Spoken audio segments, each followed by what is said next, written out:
Good evening and welcome everyone again to tonight's coverage of Asrnz's 2024 GT3 Series 1. It is round 8. We are at Bathurst, ladies and gentlemen, for the final round, round 8, with a super sprint round, mind you.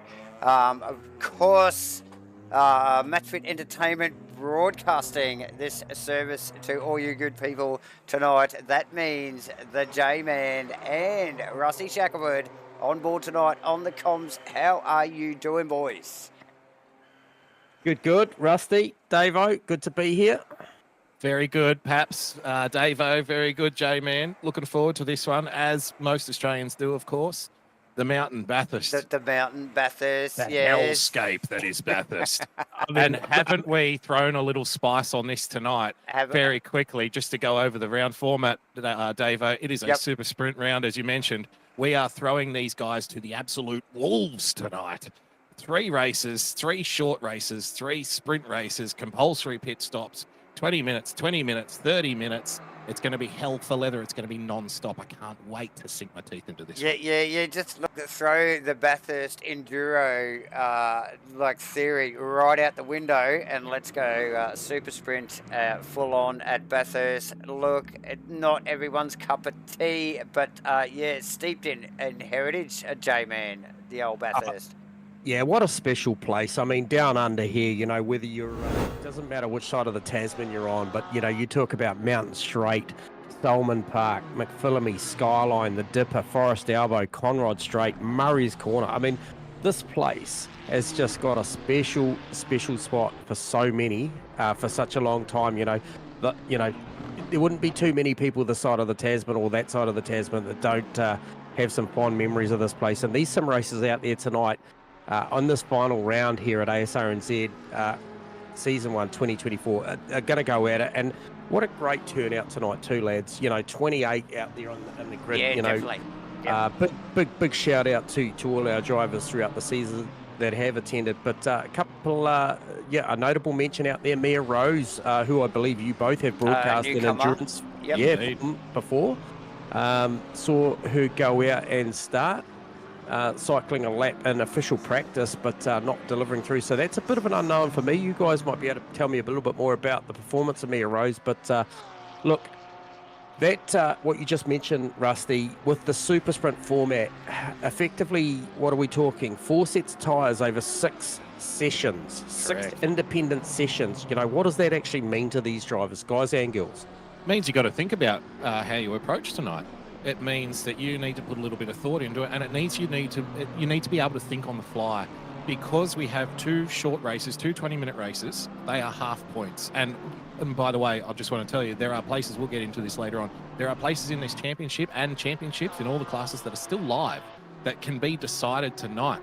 So tonight is not the night where you want to make big mistakes, especially when it comes to your tyre allocations. No, definitely not. As we can see, obviously, the boys and girls now actually out on track for qualifying. But yeah, let's just jump into the points a little bit, guys, before these guys start to pull some laps in for us.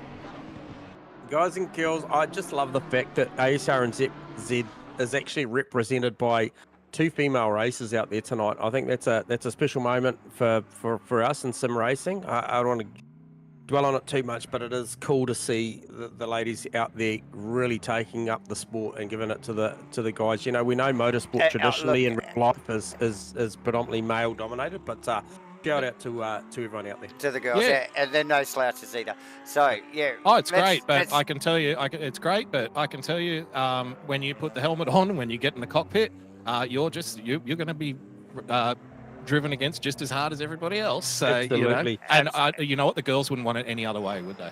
Absolutely. Yeah. So talk to us about these points, Rusty. Top end of town, Jordan Moss up the top on 12.65. Yeah, very spicy tonight, some to go over the points. So it's a drop round this season. We have a drop round, and our little number crunchers have been feverishly working away in the back rooms to do the maths and let us know where we're sitting. So I can tell you that the Pro Championship is live. As of right now, we're looking at around a 20-ish point margin between first and second in the championship, Jordan Moss, the boss, versus Shane Fotido, who's in a very, very quick Nissan tonight. So the way we calculate points here at Asrnz, 50 points for your half races, counting backwards by 1. 100 points for the full points race, which is race number 3, counting backwards by 2. So if you can quickly do the maths in your head, like our feverish little monkeys out the back, you'll look. He would need to finish around 5 places at the end of the round, all 3 races, and he could just about snatch that championship away from Jordan Moss. We're talking about Shane Fotido here. Wow, yeah. That is impressive. So it's on big time. And because we're talking about Bathurst here, and you talked about the history, you talked about the love that people have for this track. I think of this track as like the Elizabeth Taylor of tracks. It has just as many lovers as it does divorces. You know what I mean? Oh, you'll fall in love with it one week, and you will be divorced from it the week after. And it doesn't take much, does it, to get a slap on the face here? Yeah, it could be just too close to the grade out at McPhillamy, out at Reeds Park, and that could be a front right that just doesn't want to turn left for the rest of the night. But it could be just braking at the wrong time on your approach to Forest Elbow and just going straight into the wall and knocking your front end in, back behind the passenger seat. Like that happens regularly here as well. So, and there's 20 places on this track where you can die instantly. So. Championship battle-wise, it's going to be spicy. Yeah, tough one, definitely. And like you said, battles going all the way through the field. Rusty, as we pick up on the boys in qualifying, but guys and girls, should I say. So still Pro-Am and AM championships are open as well. Yeah, thanks for bringing that up, Dave. That's a really good point, because we're going to talk about it tonight. And we have spoken about it in the last previous couple of rounds. Lucas Saar has had the season of seasons in the Pro-Am class, gentlemen. And he has a pretty commanding lead in the Pro-Am class. Where it's spicy in the Pro-Am class is we're looking at a very small margin between second and third. That can still exchange hands between Vaughan Martin and Aaron Enright. So look for that battle out on track. In the AM class, a very surprising one, we've got Phil Turner, who is a kitten's whisker when we correct for the drop round, ahead of Nev Shields, who has just been going about his business very quietly. He's had he's had a retirement during the season, but he's just been plugging away, getting results, and now finds himself actually within striking distance of snatching this championship. The quiet achiever. Phil Turner has led the AM championship from round 1. Yeah, okay. Yeah. So that really does show, cat amongst the pigeons is that drop round, isn't it, boys? So, entirely. But, going back, obviously, back up to the top end of the town, we obviously witnessed the off-camera, the official practice, and, we've just seen Mia Rose go and punch a 2-minute .5, just shy of 8 tenths ahead of Phil Antoon, and we know the performance that Maverick can turn up in that BMW and give every week. Fotido right in there, looking down at the moment. Jordan, the boss, Moss down there in P8. But what I want to touch on as we watch this qualifying rolling out, and our director is giving us great footage of these different drivers going through the field, is the likes of Mia Rose, Phil Antoon, Jamie Kosa, T-Fam, Nathan Henderson and co. John Carter. There's big names. Cam Thistlewaite's been on a sweet patch of form at the moment. We saw Stewie Arrowsmith delivering great times in that super quick Lexus down the front back straight of Bathurst. Pre-race practice. Pre-race practice. 289 kilometres an hour. He's the better part of 5k an hour quicker than some of the Nissans, which is surprising. But the impact that those drivers I just mentioned could have on this Pro Championship could be huge. Yeah, 100%, J-Man. The Lexus is... This track doesn't hate the Lexus. Most tracks hate the Lexus. It doesn't like it. The Lexus doesn't like it either. But this track isn't too, it's not too rough on the Lexus. And obviously you mentioned the top speed of the Lexus. It's a pure rocket ship down these couple of long straights. I am looking at Shane Fotido, as we mentioned in the championship battle, to really make use of the legs of that Nissan tonight. Because obviously the guy he's running down is in a Porsche, and the Porsche is not known for making, buttering its bread on long straights, is it? So a lot of setup work has to go into tonight, right? He's going to make his time up the top, doesn't he? Exactly, that's right. So, if you're in the Porsche, do you just accept the fact that you're going to be slower down the straight and make it up over the top? And if you're in the Nissan, do you just try and make as much money as you can down that back straight? It's going to be very interesting tonight, guys. But, of course, with the Porsche, like you're saying, with the lack of top-end speed and punch down the straight. Just makes it vulnerable, doesn't it? And obviously track position is key.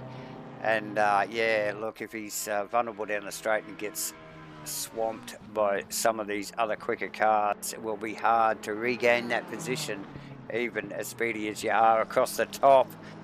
As we pick up on Phil Antoon in third currently, a couple of smidge up on his Delta, probably enough to pip Mia Rose, who I think is actually just in behind him. And it's going to go close, mate. Oh, she's up on her time as well. So, and just about to come across the line. Okay, 2 minute 0.6. If he escapes back to pit, standard Asrnz rules here. Oh, the time is up actually, guys. I mean, we've had so much to talk about. Wow.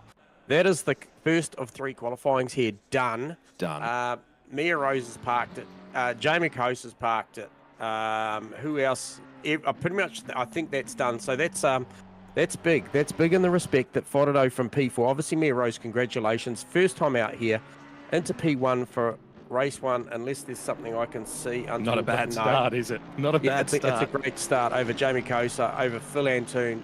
Shane Fordo putting himself in the best possible position in respect of where Jordan Moss is, who is down on 11th. So some positions between the 2 top tier runners for the pro class to do. And then we drop back down, and where do we find Lucas Saar? Lucas Saar is in 16th.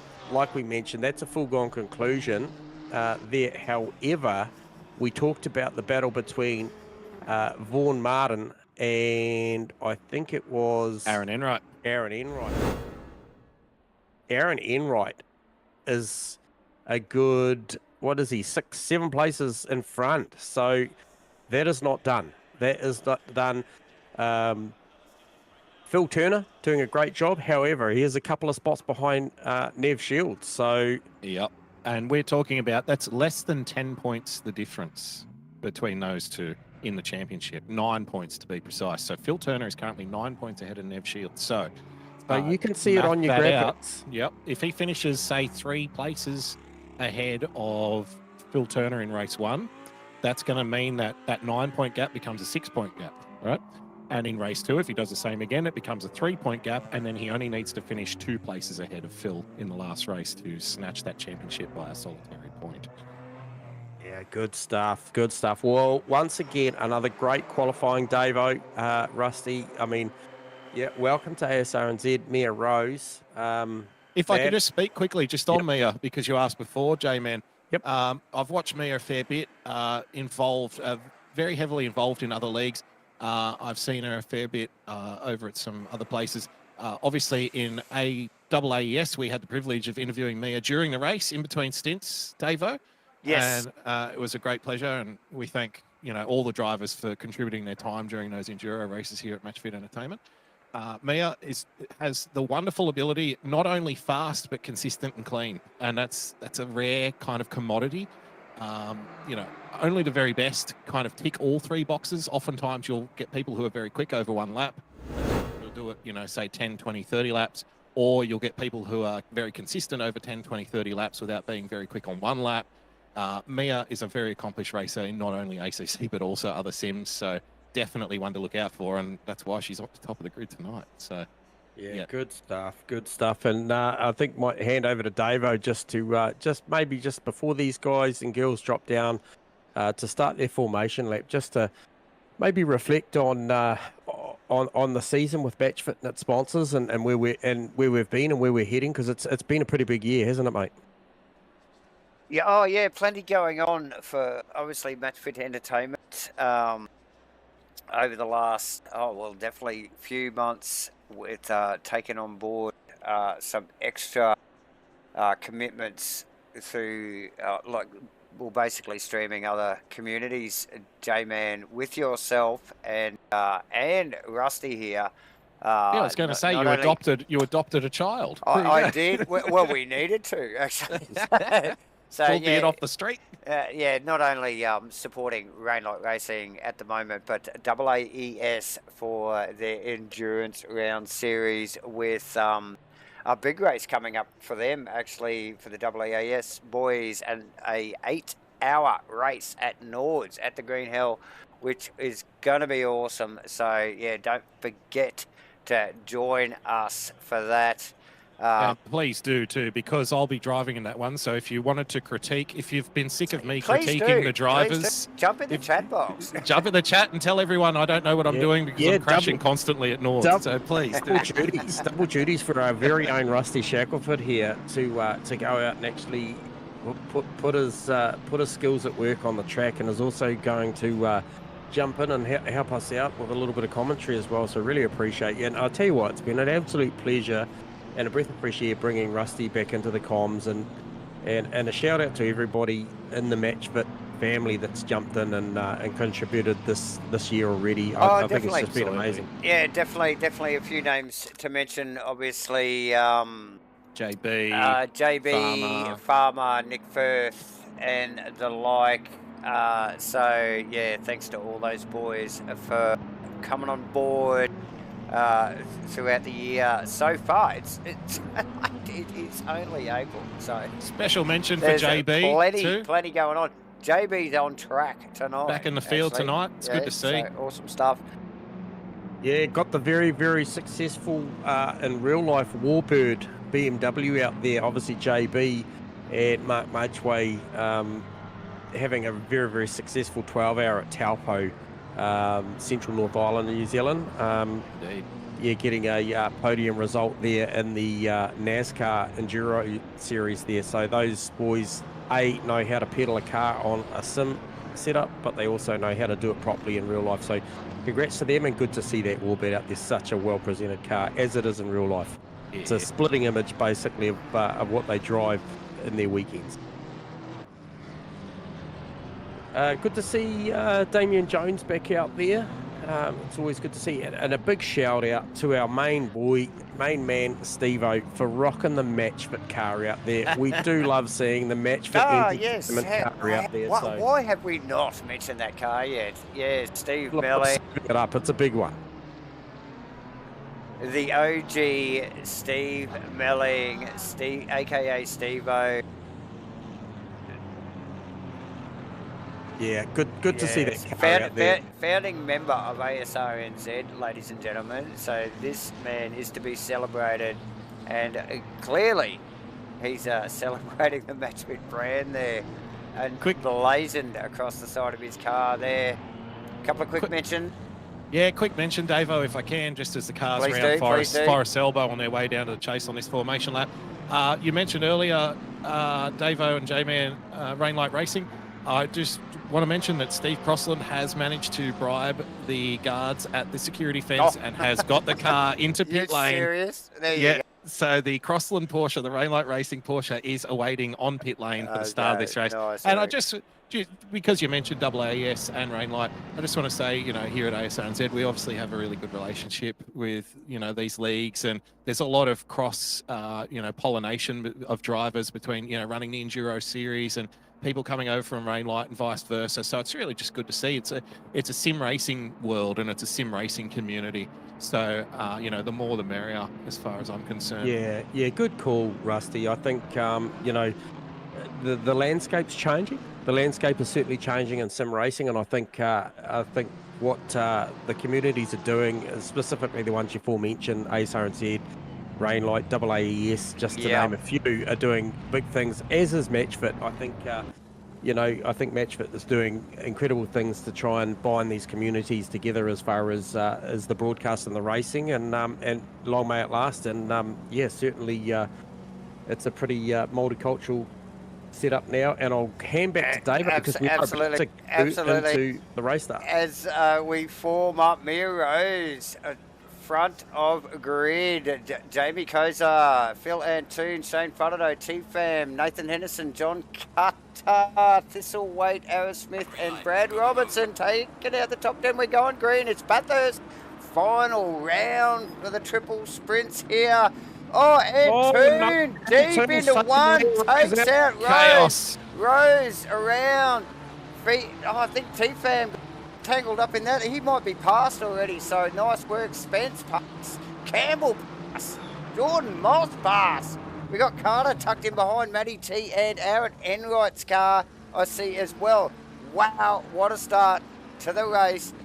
Front row, contact, turn one. Oh, there's another one up the straight, and that's tragedy for Shane Fodderdo. We were talking about the championship race, guys. He has dropped a number of places now because of an incident. Can we get a 30 on that big incident up Mountain Straight, Dave? I'm just struggling to see what happened there because that was mid-straight. You might have to go back on that one yourself, J-Man, and just give us an update on that. Yep, I'll grab that. Pick up on, I think it's Geordie Moss tucked behind Mitch Campbell and Tony Spence, just going at it up the hill and under the tree, round through the grate and onto Sky. Jones off at McPhillamy. Oh, it's all happening, lap one. Oh, Spencer's run wide at the dipper. There are a lot of cars carrying damage here already on lap one. This is exactly what we were talking about, guys. The super sprint format at Bathurst. It's going to be chaos, and look what it throws up. Lap one, race one. Immediately. Spence down as well. Moss tucked in behind as everybody just tries to take a breath down the straight. What a crazy start to the race. Big gap, massive gap between, I think, Enright. No, back further. Must be Damien Jones, like from Damien Jones backwards to Asrnz, and then like a huge gap to the back of the field. Guys, we've got some action in the pit lane already. Phil Antoon has reset to pits. It may be repairs, we're not sure yet. John McDonald has a drive-through, guys, and he's struggling. He's only coming around Forest Elbow now. That is a heavily damaged Warbird. There's a lot of cars carrying damage here. Oh, crazy start to this race. Fodderdo going backwards, obviously in the pits actually right now. That is Mia Rose's Lamborghini, pick Lamborghini as well. Phil Antoon, so some of the big guns in a minute. Well, there's the front row in the grid right there, ladies and gentlemen. That's right. Oh, I tell you what, I can tell you that escalated. Obviously, Phil Antoon had the contact with Mia Rose, lap one, turn one. Not sure whether he pulled out of that to try and readdress that or something, but I tell you what it ended up happening is he ended up being side by side with the Warbird car of John McDonald. They made contact, and then it was just a flow-on effect involving Steve Mellon, Jarkus Jones, Vaughan Martin, and the list goes on. There was a good 8 drivers that were involved in that mid-mountain straight incident. So not something we would traditionally see here at Asrnz, not something we would traditionally like to broadcast and get all excited about. However, this is the first of 3 races, so there's plenty of time to recover. There's plenty of time to recover, and there's plenty more racing to go. J-Man, as we just see Asrnz around, Damien Jones struggling with that car a little bit, as we just see Lucas Saar tag the back of the McLaren on the wall out of Forest Elbow, and that's Matty T tucked in behind in the Ferrari. So any mistakes from Saar and Matty will be directly around there. Aaron Enright not too far in front of that, but Steve Asrnz, hitting some good numbers and tagged onto the back of that battle in 13th. So that's Lucas R, Matty T, and Stu Asrnz 11th, 12th, and 13th respectfully. Oh, it's getting tight there. Guys, I just want to report from the pits because I was interested in this to see if anyone was going to bother repairing that damage in a 20-minute race, whether it's worth the extra time or not. I can confirm that Shane Fodderdo and Mia Rose have both elected to go back out with whatever damage they are carrying, and that Fodderdo Nissan is carrying a lot of damage. We're looking at a bouncing bonnet. So is that going to negatively affect the straight line speed of that car heading down Conrod, guys? Yeah.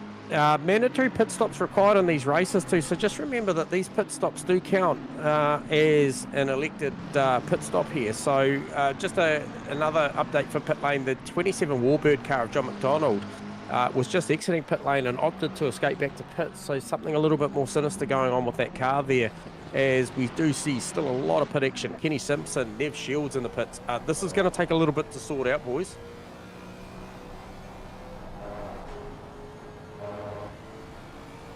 Yeah, plenty of action going on really early here tonight. These guys and girls got the eyes on little bit of elbows out racing already as we just get in car with Stu Arrowsmith chasing down. I think that is Matty T and Lucas are still just dropping off the mountain there, but yeah, plenty going on. It's actually mixed the field up a little bit up the pointy end, of course, with the front row going back and taking a pit stop, both of them.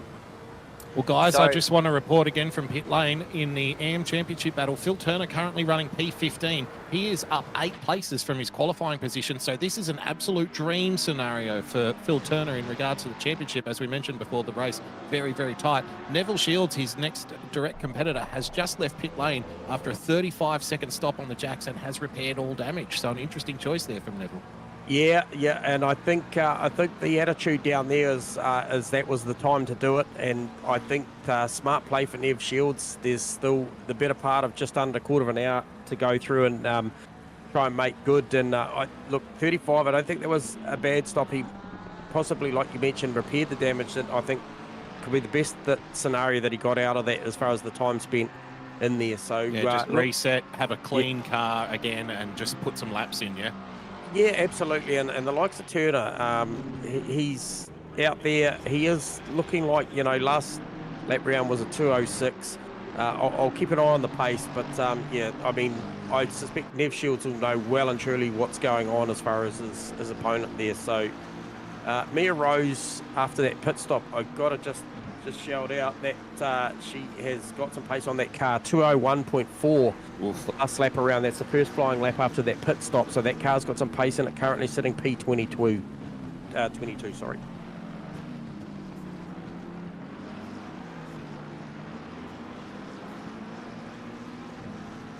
Guys, a little bit further up the field, so there have been some very lucky recipients as a result of the opening lap shenanigans.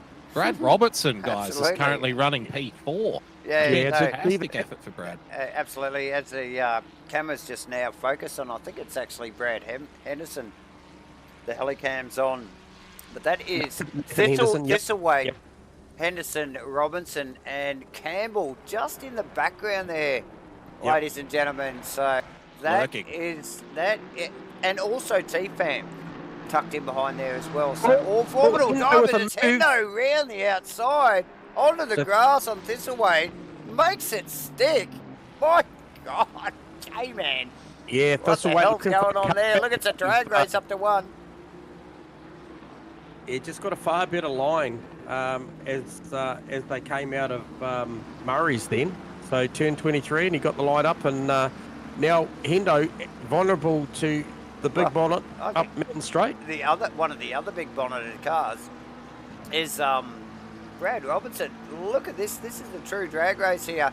The Merc with the early nose in front, but the Aston down the hill had the punch in the high revs, and obviously the brakes pulls that thing up. Mitch Campbell, very agitated, tucked in behind that group there, boys. Yeah, unfortunately for Mitch, he's going to have to get his work done around the top of the mountain here. And when you've got an Aston Martin, a Merc, and a Nissan in front of you, they're all pretty big cars. They're going to be very difficult to get past. Oh, yeah. Yeah, and these guys are, like, they're quick. It's not that easy. No, definitely not. Yeah, and you guys were calling Tony Spence super aggressive on the opening lap and making gains. He's just copped a drive-through penalty after his pit stop there. So Tony Spence, that's going to cost him going through pit lane. Obviously Bathurst not the biggest pit lane here, but however, such a short race, an unscheduled trundle down through there is certainly going to hurt. Matty T just leaving pits, guys, pitted from P13, rejoining in P23. Clear air. And clear air would just be a godsend at the moment, wouldn't it, Rusty? You know, after that opening stint to race, we've only got 10 minutes to go, ladies and gentlemen. It is epic stuff. And it's still 10 minutes to go in this race, and plenty to go on over the rest of this evening as we see that is Hendo into the pits and only just pulling that thing up. I think that's Mitch Campbell tucked right in behind him as they come in for their CPS. Yeah, absolutely. So they did come in line astern. So we'll just try and keep an update up to this point there. Obviously, once it shakes out, Mia Rose just trying to get past, I think, Dare Greenie at the moment. And up to this point before Campbell and co came into the pit, she was the first of the official pit stops on track. So we'll see how that shakes out with Mitchie. And who went in with Mitchie? Just trying to pick up there. Okay, it was Hendo, sorry. So they've come out, still in front. So Nathan Henderson, first of the pit stoppers as we speak. Obviously, Kosa, Thistlethwaite, Robertson and co out there. Jamie Kosa had a good lead. Fastest lap of the race for Jamie, also on a 2:08. So that's super quick race pace. Definitely. Spence, Melling and Green also in the pits there. J-Man as the cameras focus on Aaron Enright in the Nespresso car. Drive through cleared. Who's that? 420. Spence just sneaking in. Oh, that's why he was in the pits. There you go. Yep, Aaron Enright currently chasing down Vaughan Martin for second place in that Pro-Am Championship. Yep. And what is the difference there? Vaughan Martin back down in P15, Aaron Enright up in 7th. Both still have to make their stop, so that's a good net swing for Aaron Enright, Rusty.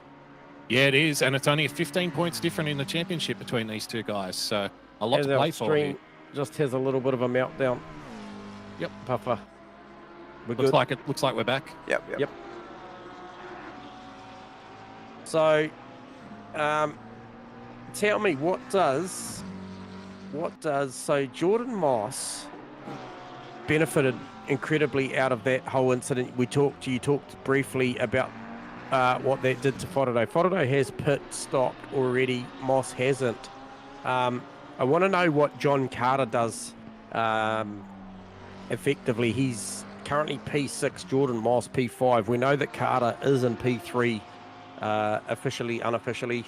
Obviously drop rounds and stuff. In the corrected standings, that's correct. In the corrected standings. So effectively, Carter still can have an impact on this championship. I think, this isn't the start that Fodado needed, unfortunately. No, but what Shane has in his running with his favour tonight is we've got 2 more races tonight. This is a half points race here in race 1. So I think if you're Shane, you just need to put it behind you, because there's just as an equal chance that the same fate may befall Moss in race 2 or race 3, right? So you have to just, if you're the driver, if you're in Shane's position right now, just say, okay, race 1 was race 1. Let's just get as many maximise whatever points we can, damage limitation, and then who knows what's going to happen in the following 2 races. This is Bathurst. Anything can happen. Well, look, we saw what happened lap 1 up Mountain Straight, of all the places for it to happen. I mean, obviously the Full-Antoon Mia Rose incident isn't something that we haven't seen before. Obviously, turn 1 at Bathurst, but however, the incident that followed up Mountain Straight was completely left field of what we'd normally see, and it's shaken things right up. Yep. I mean, it can happen heading up Mountain Straight when you have an incident with the front runners into Hell Corner. You've got people that are coming off very different pace coming out of that corner. Some people are avoiding an accident, so they're much slower, and it can really bunch people up. People are in slipstreams. People are trying to get out of slipstreams. They're trying to find space. So, that lap 1 incident was probably directly flowed into the incidents that happened later up Mountain Straight.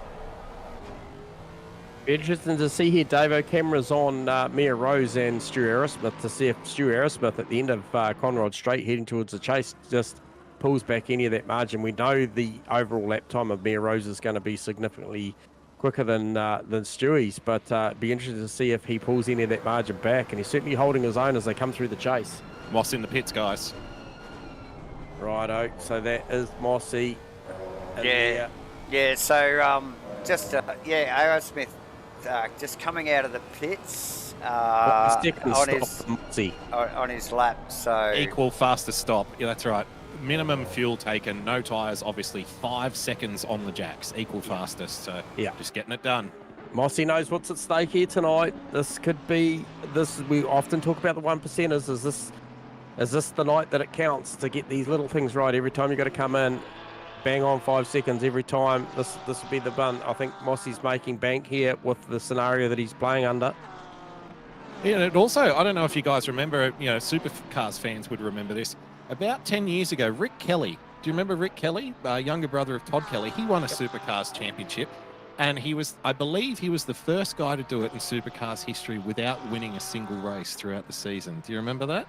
So there were podiums, there were a lot of fifths and a lot of sixths and a lot of just solid finishes. You're likely going to light the chat box up with that one, Rusty. I'm looking at the season results so far. I like the first comment. It's like, oh, do you remember that guy? Do you remember him? Where are they now?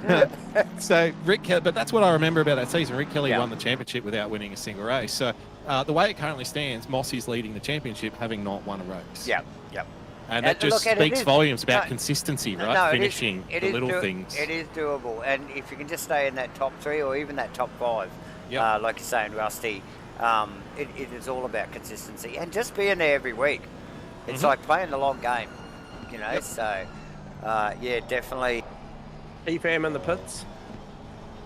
As we just pick up out of the front of Nathan Henderson's car, ladies and gentlemen, we've only got a little over 3 minutes to go. Please click the like button if you like what you're watching.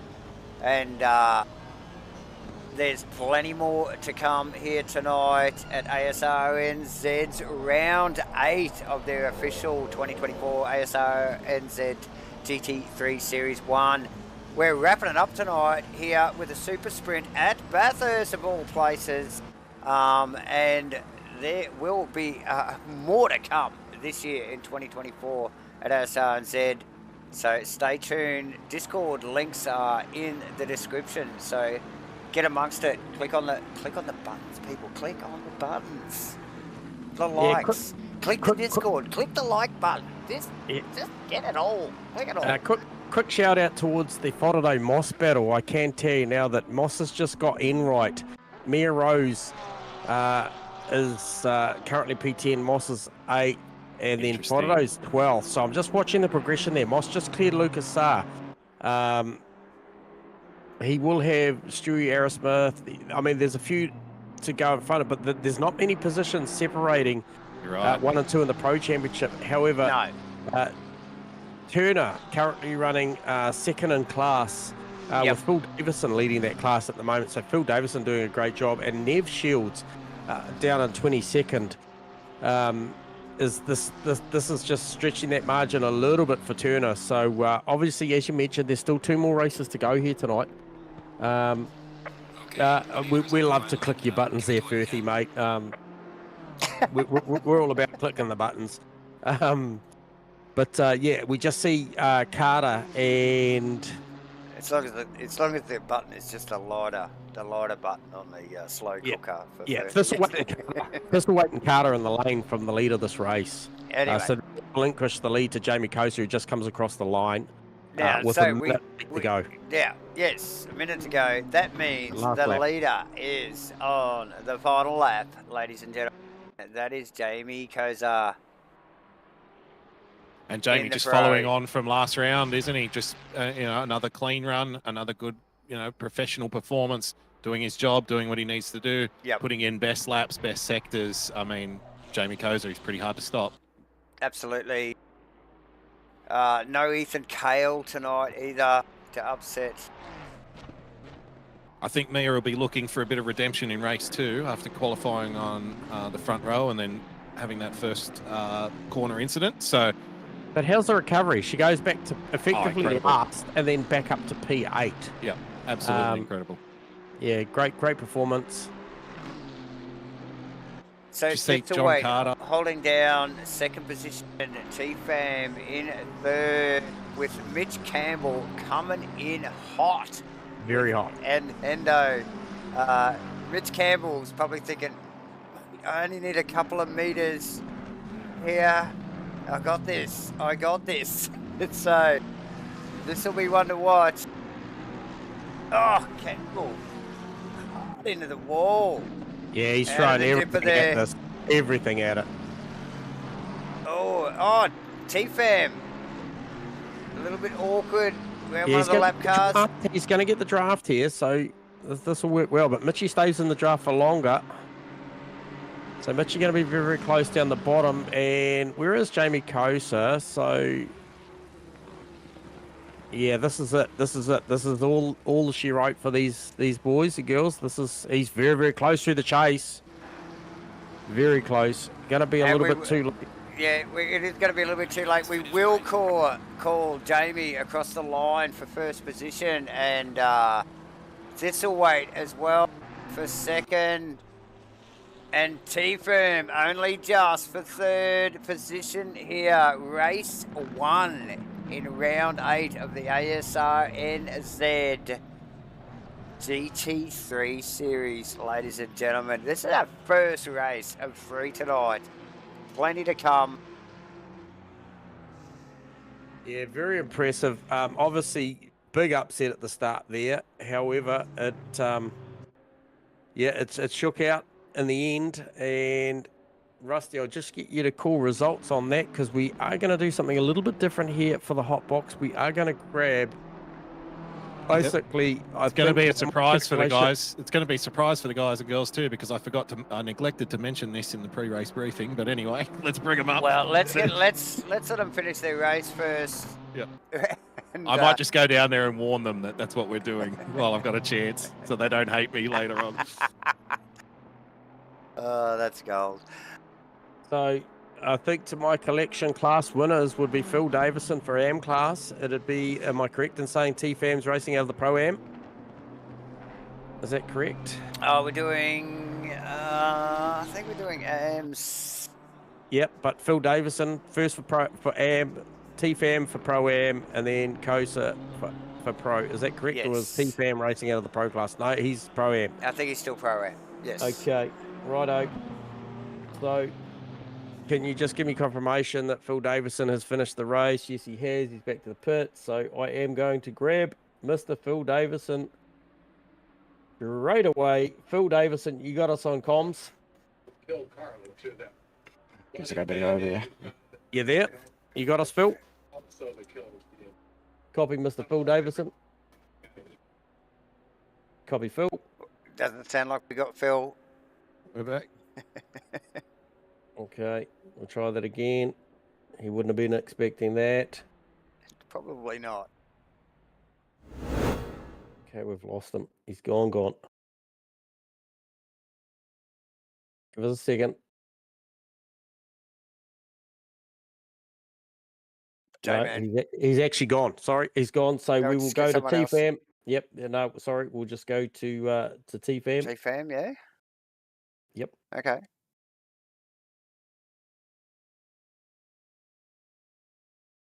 Oh, we've got some stuff going on here with my data. All right, here we go. T-Fam. No, we got you. Just give us a second. We might. Copy T-Fam. You got us on comms? Copy T-Fam. We might skip the driver interviews here for the first break here, ladies and gentlemen, and we will go to an intermission, and that will give us a chance to sort out some technical difficulties as well. So bear with us. Join us again for race 2. It's only minutes to go, people. Don't go anywhere. Hit the like and subscribe button and join us in a minute.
Welcome back.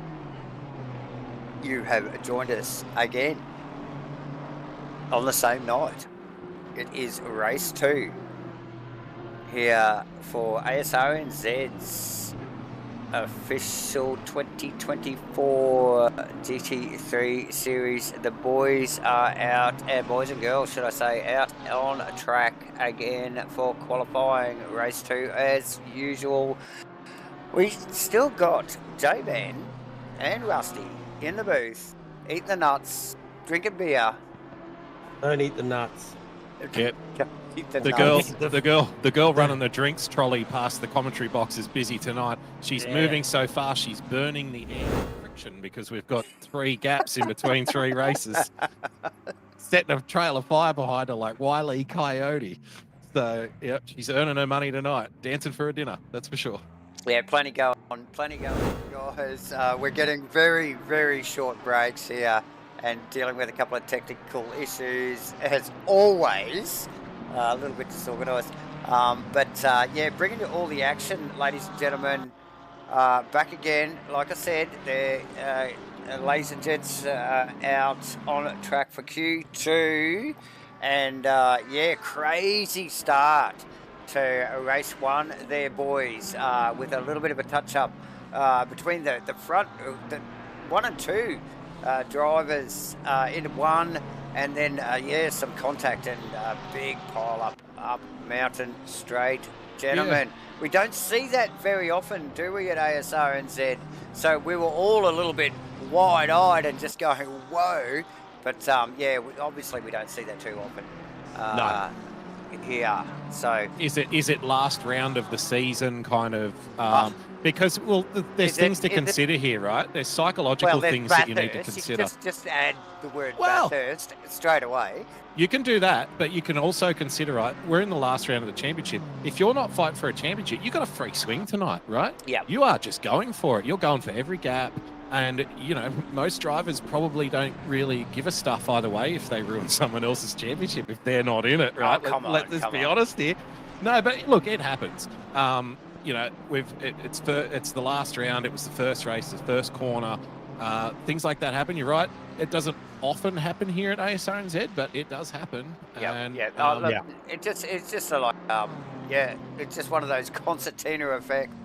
Yeah, just crazy stuff. Really did spread the field out. Still some awesome racing throughout the field. We saw their guys and Mitch Campbell towards the end there running to the line. Half a second, 0.492, the difference between himself and T-Fam. Obviously, Jamie Coaster taking the win there. Cameron performing incredibly well since he joined the series. But as you mentioned, T-Fam up there also in the Pro-Am class. And then I think four places between Shane Fodderdo and Jordan Moss to the favourite Jordan Moss, who was already slightly ahead in this Pro Championship, and then also 5 positions between Nev Shields and Phil Turner for the AM Championship. Yep. Obviously, Lucas Saar, big golf claps all around because he's kind of done this thing. Oh, definitely. And so what is it's a good finish for Jordan Moss, really, isn't it? Just to keep his nose clean there and stay out of trouble. Oh yeah, he did what he had to do, right? He doesn't have to set record laps. He doesn't need podiums at this point. The bad luck that befell Shane Fodderdo in that lap 1 incident, those couple of lap 1 incidents, have really just given him a little bit of a buffer zone. As we mentioned, he was about 22 points ahead in the championship. Yep. So, that's now been extended, which would mean, Shane now is looking at, it's kind of all or nothing now. It's like point of no return.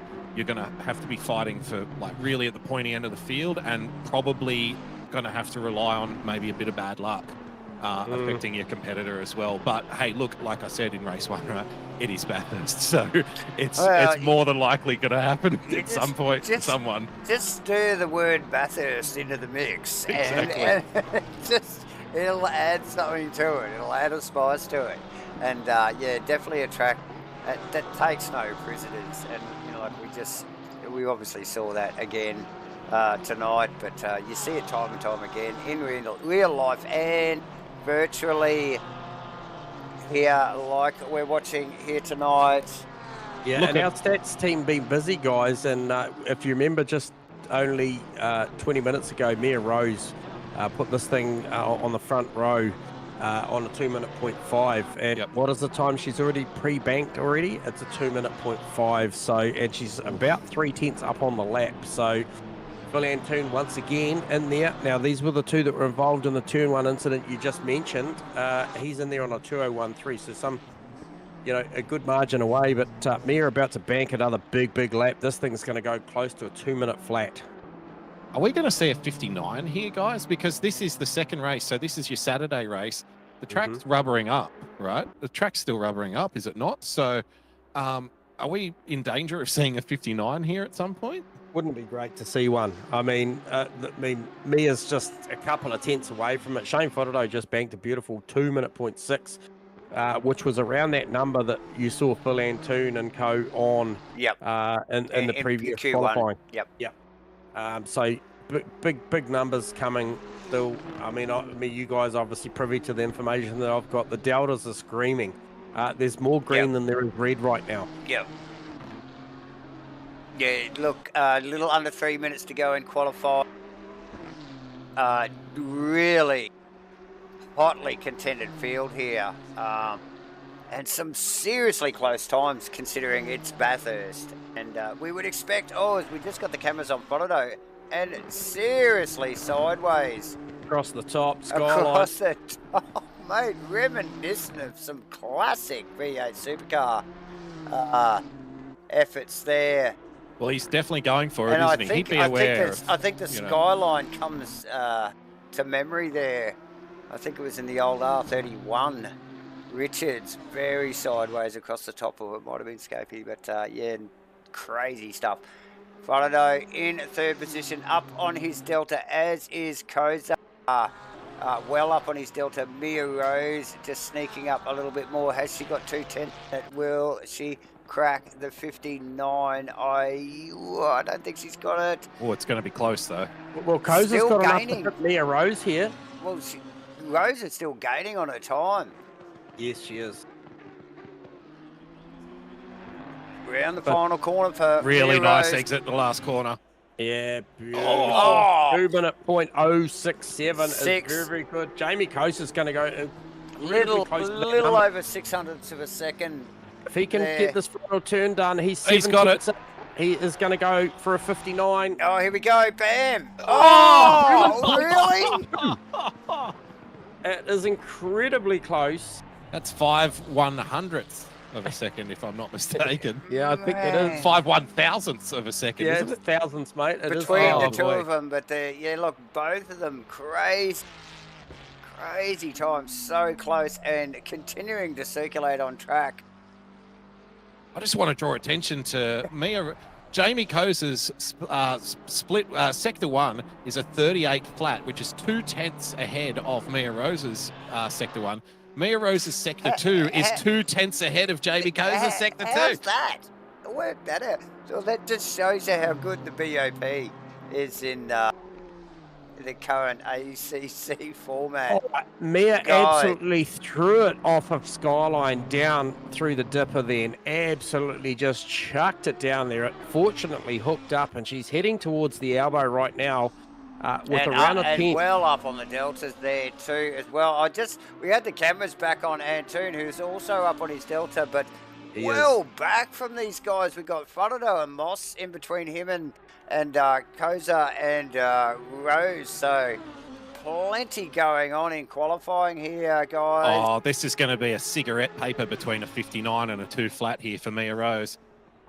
It is super the close. deltas are green to the a little grass. Hundredths of a second, ladies and gentlemen. Oh, she might have lost out there. Yeah, it just took a little grass. She needs an incredible apex down here in the final corner. It's not going to be quite enough. She's just going to mirror image. Antoon running out of the elbow down the straightaway. I don't think he's off the pace. Is that car still damaged from last race? is he using a used set of quali tyres and other people are using fresh sets? Is he sandbagging? Well, look, that's a big good point, boys. Bring that up again. How many sets of tyres? These guys have got 4 sets for 6 sessions. Yeah, we're in our 3rd session already. So, yep, and quite possible. into the pit lane. There you go. Hey, so notable mentions, guys. Obviously, congratulations to Jamie Kosa for that lap over Mia Rose, but also notable mentions that the Shane Fodorado Jordan Moss battle, 3rd and 4th. So that battle is still very much alive. But the big one that's flashing up for me is the performance tonight of Aaron Enright over Vaughan Martin. Now, Vaughan Martin is holding down 2nd in the Pro-Am Championship and Enright in 3rd, but look at the distance. 17th plays 24th. Now, did Enright finish quite strong relative to Vaughan in that race 1, did he not? Am I mistaken? He was some 5... Sorry, my data did not go down as low as where Vaughan finished, so I'm not sure what happened in the back end. So he made some significant gains on Martin in that race. That is still yet to play out. That's hot. That's a hot one. That's 15 points at the start of the night. So let's say that he finished 5 or 6 places up on Vaughany in that race 1. He just took a half of that that difference out. So, and with 2 races to run, and remember, this race is also half points, but the last race tonight is half an hour. That's for full points. So if you could chip away in race 1 and race 2, you're leaving yourself right open. Really clean shot at it in race 3. And Shields looking to make a recovery after that slightly disappointing result versus Phil Turner out of race 1, and has qualified a couple of spots ahead of him in P19th. Got Kenny Simpson in between himself and Phil Turner. So that battle still rages on. Lucas, can we talk about where Lucas qualified for that one? P15. We wouldn't normally see him down that far, and having the likes of Hendo, Matty T, Tony Spence, and T-Fam really blocking him there effectively, albeit, I mean, there's still a lot of pride at stake for Lucas. He has done such a fantastic result this season. Played many a times amongst the pros, but a P15 start is maybe not the best tyre used in that qualifying session, guys. Yeah, and you're a racer, J-Man. You've done plenty of races. You've raced in the Champion Series that we have here in the GT4s. So I feel like this question's valid. If I'm in Lucas Sarr's position, if you're in Lucas Sarr's position, are you throwing it all out there and going for it, or are you just taking this as like a nice Sunday cruise and enjoying the scenery and having a pleasurable experience to the checkered flag and just finishing every race? Or are you like, all right, well, I've got a pretty strong lead here in the championship. Let's go and make hay. Which approach would you take? Let's ramp it up.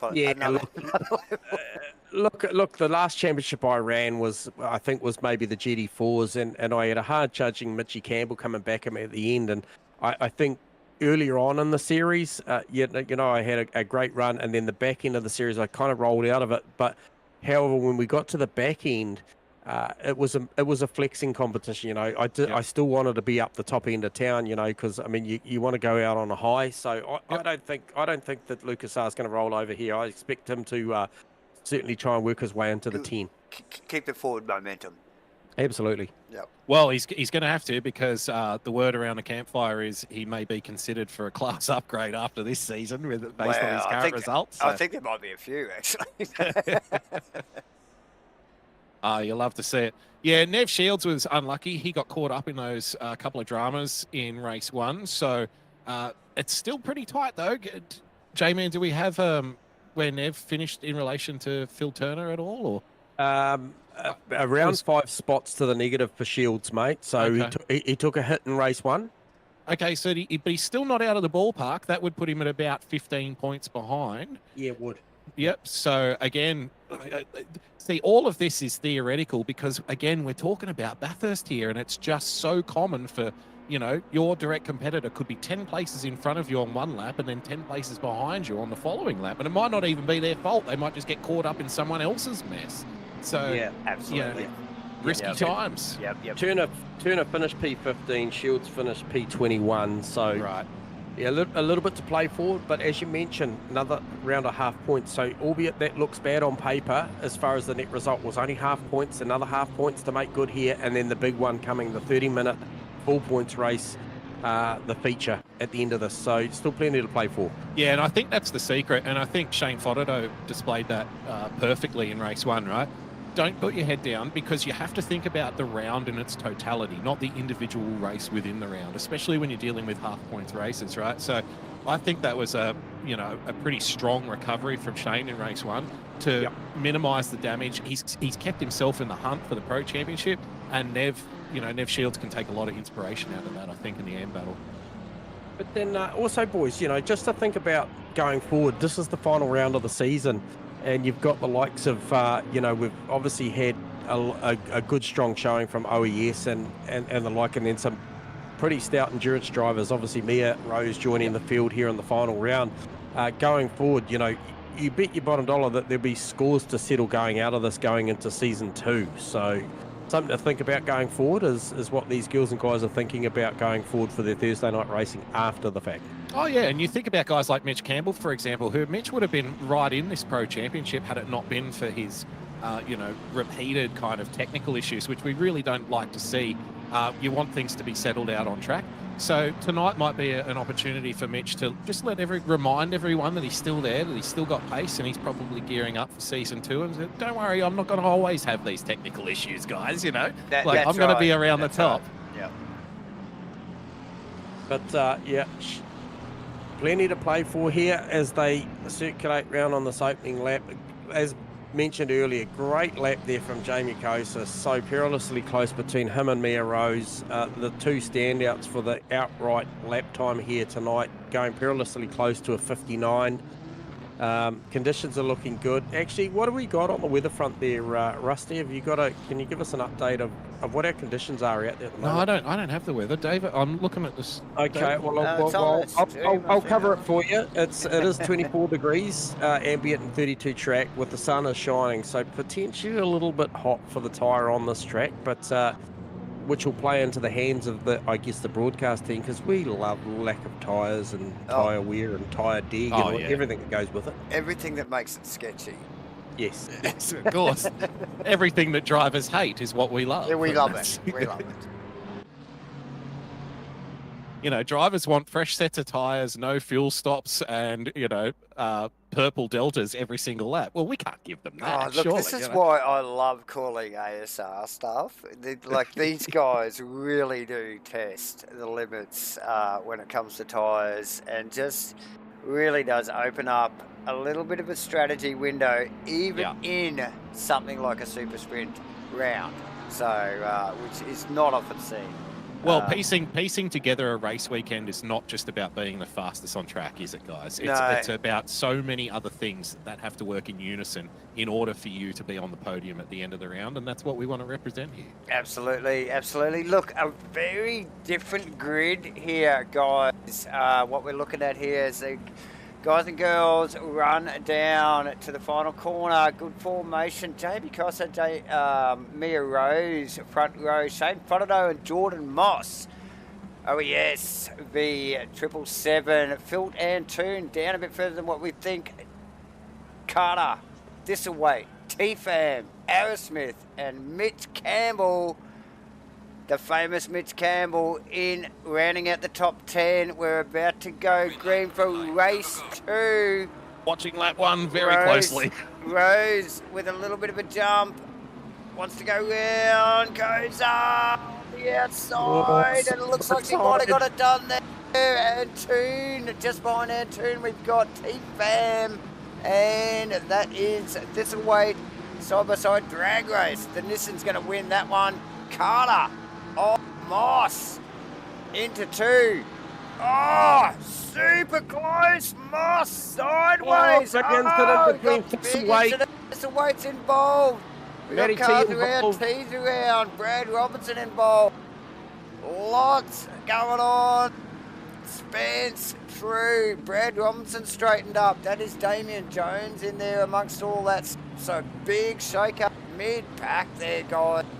Wow. This is exactly what we were talking about before the race 1 tonight, guys. Yep. You do not want to be holding on to a slender lead here at Bathurst in multiple sprint races. Oh. It's nervous times for those guys out there. Absolutely. The field just levels out. It's just like, okay, let's punch on for a second, and then we'll all get racing. I can tell you, early retirement to pit lane for Matty T. Got caught up on that. Henderson, 15th. He's got Crossland and Enright behind him. Robinson and Jones in front.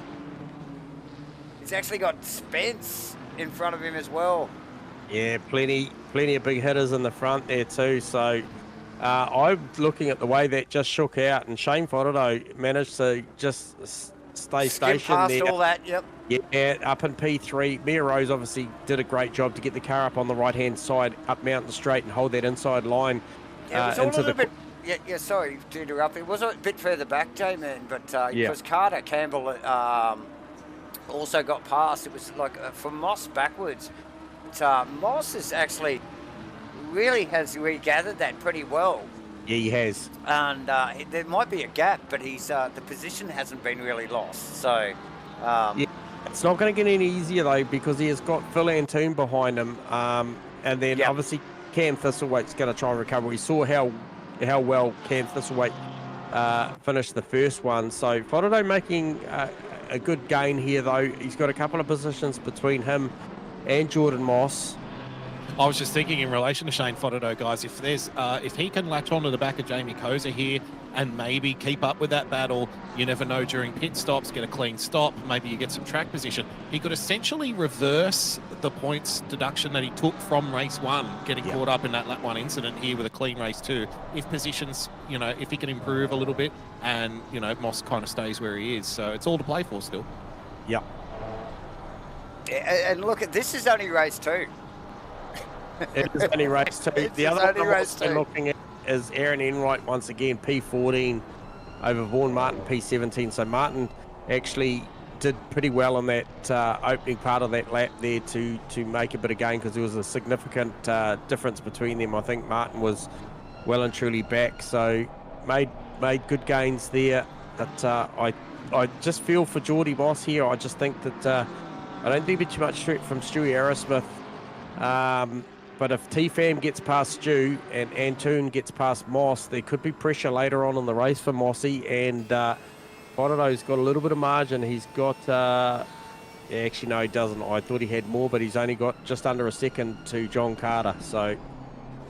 Yeah, so look, that'll be a tight fought battle there. I think Moss will be under pressure from Antoon without a doubt. Look, Mitch Campbell and the like aren't actually that far in front of these boys. Obviously, we're only a couple of laps into the race, but yeah, definitely a big shake-up. Just at the top end of the mid-pack there, or the bottom end of the top end there, wasn't it? Guys with the Geordie Moss getting a little bit of contact or making some contact, and yeah, the guys, very awkward situation. Crossland and Thistlewade in the pits, guys, and Vaughan Martin. Okay, seeing some early pit stops here. Very early. CPS, tyres and fuel aren't an issue, clearly, with such short races. Only a little over 15 minutes to go already here for this one. I just wonder, it's been spicy racing tonight, hasn't it? So, but let's get it done quickly. Get out of the clear air. Get out of the the battles and get some clear air. As we just watched Campbell chase Carter for fourth position. He's definitely on him, as is Antoon on Moss. Is super close. Yeah. He's to the point where he's that comfortable. He's searching. I've been watching him, and he's actually searching. Mitchy Campbell solid. and Carter. Look at T-Fam on Aerosmith as well. Yeah, he'll struggle down Conrod Straight with that Lexus, because we've seen the outright pace of that Lexus in a straight line. But Stewie Arrowsmith, take a bow. He is well punching as far as his pace here tonight. It'll be interesting to just watch Antoon on Moss here under the wing. He's looking comfy. Look, he's easily going to go past. Moss doesn't want any part of it. No, I don't think he would at this point. He's got a championship to play for. He's also got his teammate. We know Arrowsmith behind him as a wingman. Teammates. Yep. Yeah, he's going to run a little interference for him. He would hope. So I think that's a good decision there. I wouldn't want an angry BMW kind of muscling me out. No, sure. No, look, I tend to agree. And Fairman. Yeah.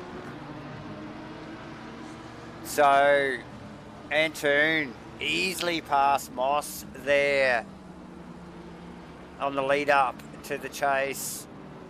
Moss has got bigger battles and lets Antoon pass clearly.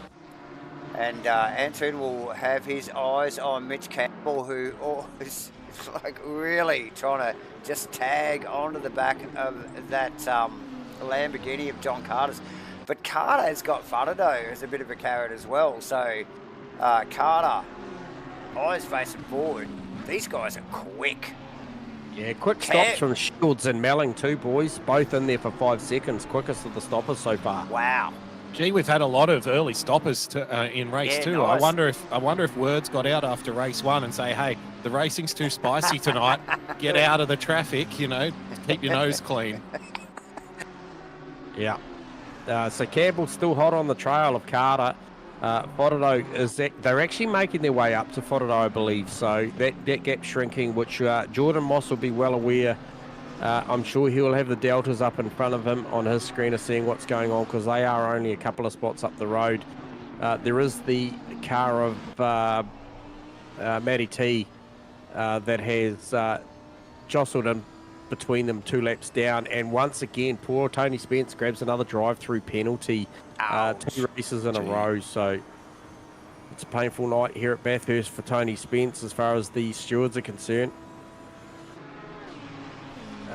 Just an update to Stewie Arrowsmith, still the quickest car down the chute at 291k an hour, so that thing lightning. is an absolute rocket ship down the straight. Like, it's not only the quickest car, it's the quickest car by a good 4 or 5 k's an hour. Yeah. Well, he's got properly quickest cars. Yeah. Well, he's got 9k an hour on the car that's directly in front of him of Jordan Moss. So I tell you what, if he's underneath the wing as they come out of the elbow, 9k an hour will be enough to do the job. Yeah, mate. Yeah, look, and if there's team orders, then geez, he'll be getting right out of it, won't he? He'll be lifting. Keep it behind him.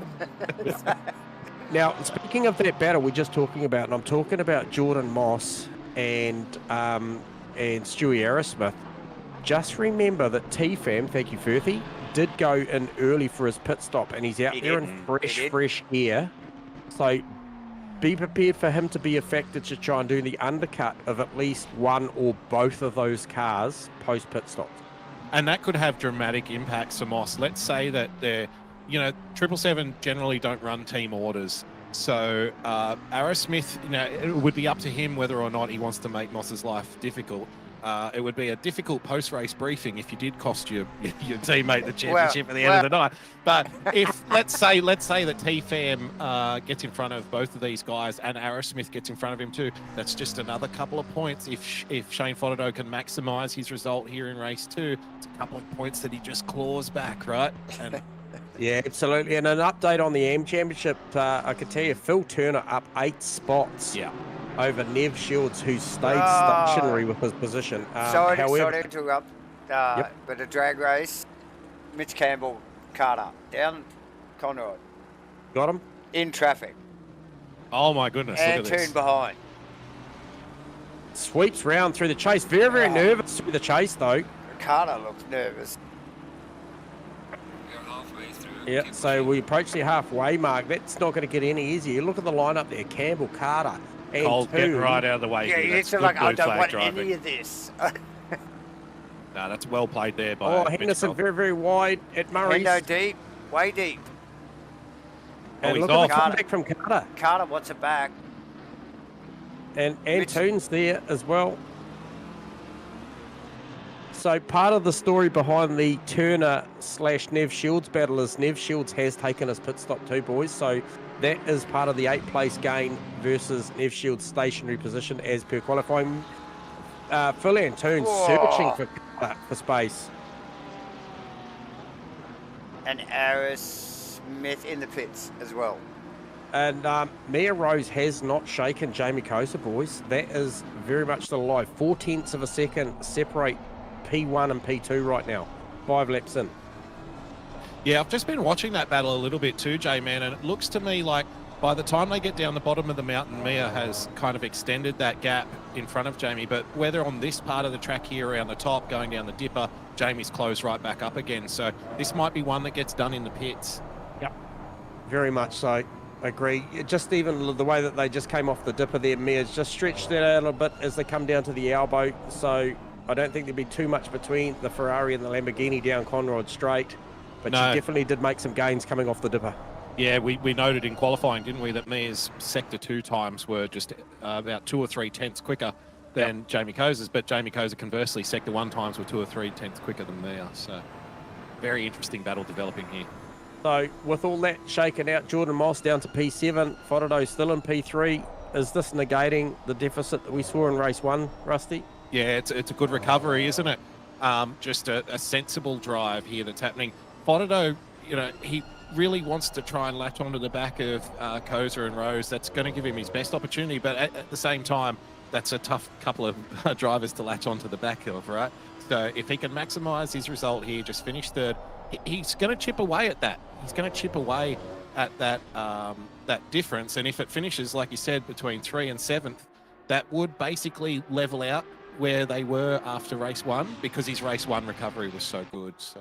Yeah, big upset for T-Fam, who we thought was potential undercut for Stu Arrowsmith and Jordan Moss. He was back in the pit lane for a minute 9 stationary on the jack, so he's just lost a minute 36 in the pit lane unscheduled, so plays him out of that scenario there. So no stress there for Jordan Moss with the T-Fam car, or potentially Stu Arrowsmith, who has now effectively made his stop and is currently running P30 and about to cross the line. So yes, and an update in the Pro-Am battle, guys, and this is huge news. It looks like Vaughan Martin may have parked it in pit lane. It looks like we have a DNF. He's been in the pits for about 7 minutes now. That would indicate to me that he's not coming back out, which would give Aaron Enright, who is currently running in P11, P10 now, sorry, Aaron Enright, that's going to give him a bump, and that probably might see him through to P2 in the championship now, in the Pro-Am class.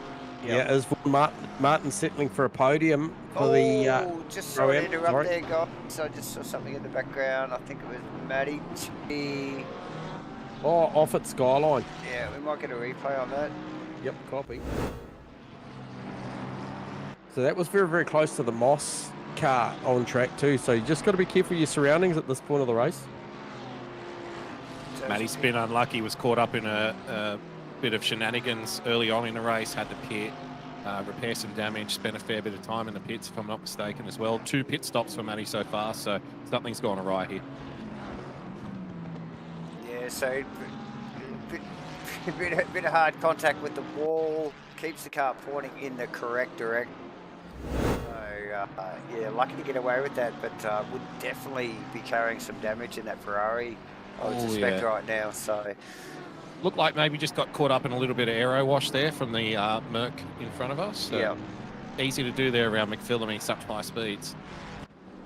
I was going to mention that I feel like Shane Fodado's bleeding time to Mitchie Campbell. However, there was only a couple of tenths in it that last lap around. But I just did note the 4 car of Mitchie Campbell is making inroads to Fodado, which once again, if he does manage to make that happen, shortens the margin between Moss and Fodado. So just something to keep your eye on. Plenty of moving and shaking going on in the pits at the moment. The likes of Moss just leaving the pits. Yeah, Enright, Saar, Jones in the lane at the moment, stationary on the jacks. Okay, so this will be pretty well the final shakeout in the pits, won't it, really?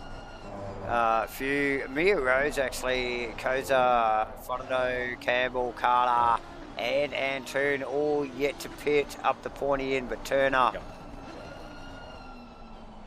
as well. So Fodado being just caught up to a little bit of lap traffic at the moment. I believe he's just rounded up one of the Porsches there, and Mitchie probably made gains by where they caught there just after the definitely dipper. made gains there. Look at that, right on the back of him now.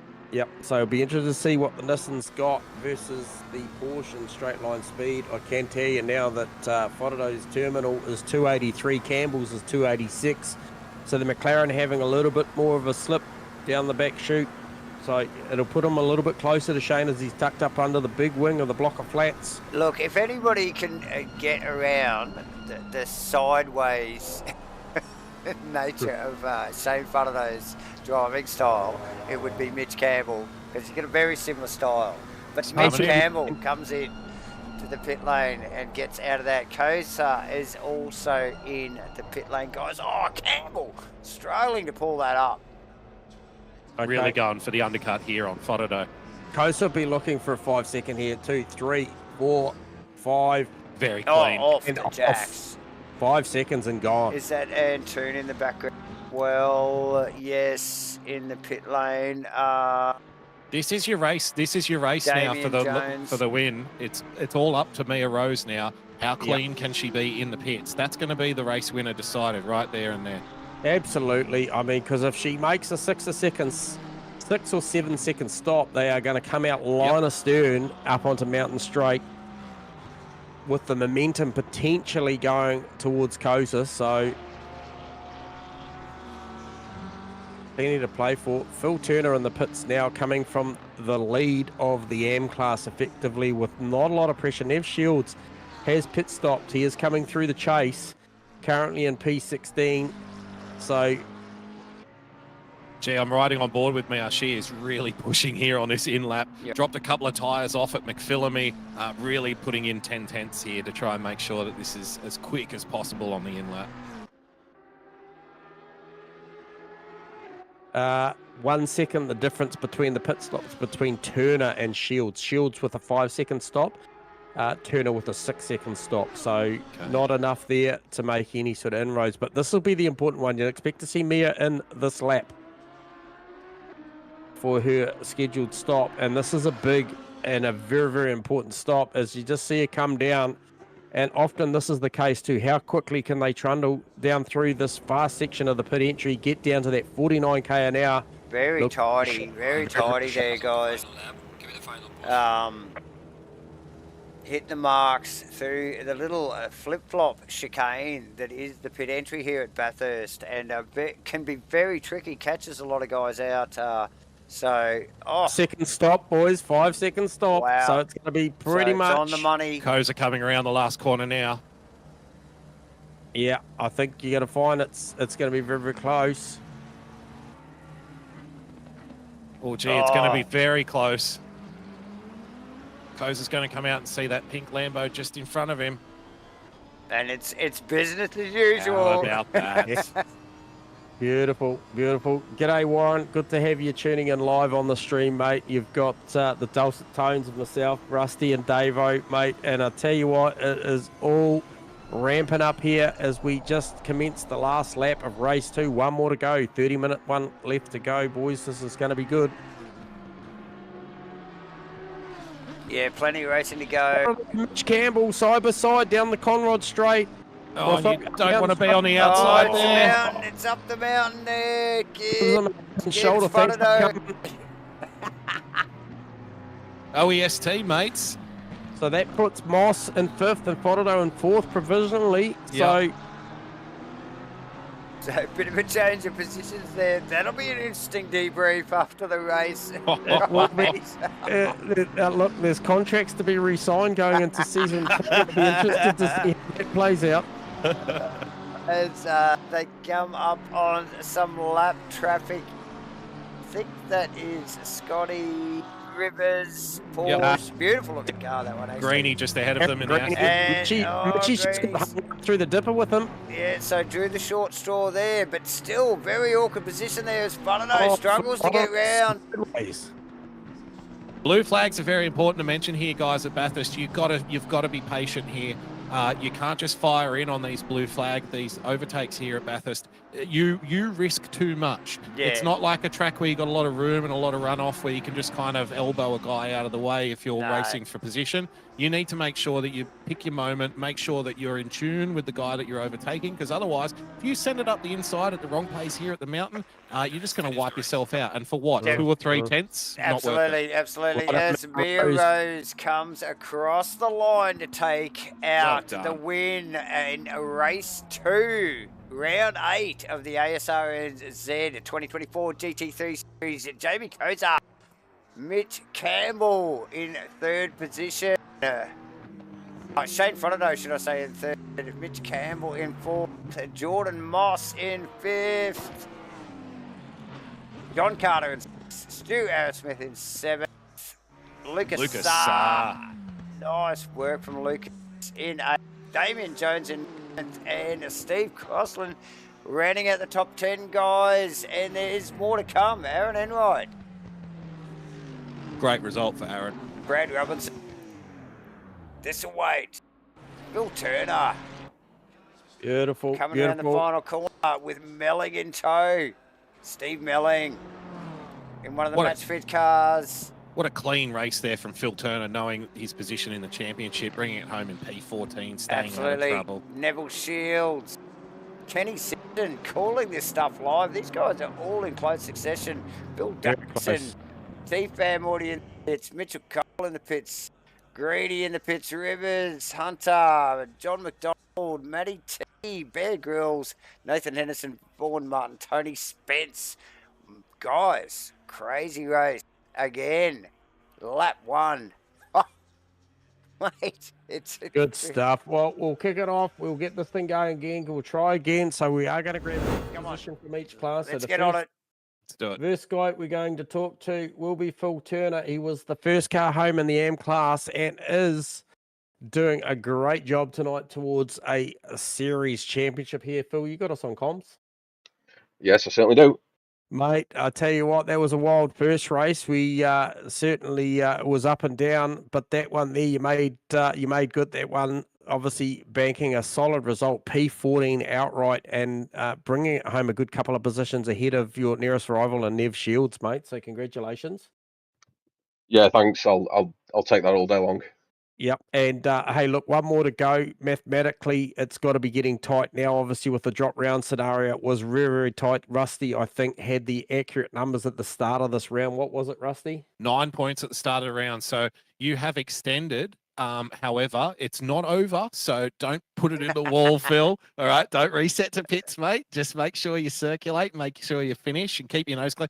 Mate, honestly, if you keep doing tonight what you've been doing all season, you should be in good stead. So, real congratulations on just how you've performed so far. I know there's a race to go, and we're not gonna jinx anything here, which is the commentator's curse, obviously. But you're going really well, mate. Congratulations on a solid race there in race 2. Yeah, thanks a lot. Yeah, it's the Ferrari's a bit of a handful over the top of the mountain, but yeah, we just got to keep it pointing forwards and get the points at the end. Good job, mate. Well done. We'll leave you with it there. We'll press on because we've got a few more guys to talk to. But congratulations, Phil, and bit of luck. We're talking to you in the next one, mate. Well done. Phil Turner, everybody. So there you go. Next cab off the rank is Lucas Saar. So Lucas Saar, pretty much, I think we can give him the clap and the basic congratulations now. But once again, first car home in the Pro-Am series. You got us on comms, Lucas? Yep. Mate, congratulations, on just an outstanding season. But look, it's all about tonight. And look, we were just talking as you lined up on the grid for the start of this one, mate. We were wondering where the mindset is. Obviously, mathematically, you'll be well aware that you've done the job for the title in this Pro-Am category. But where is the head at, mate? Are you obviously wanting to finish on a high? Yeah, I was just actually my first goal was I just want to finish the race. Yeah.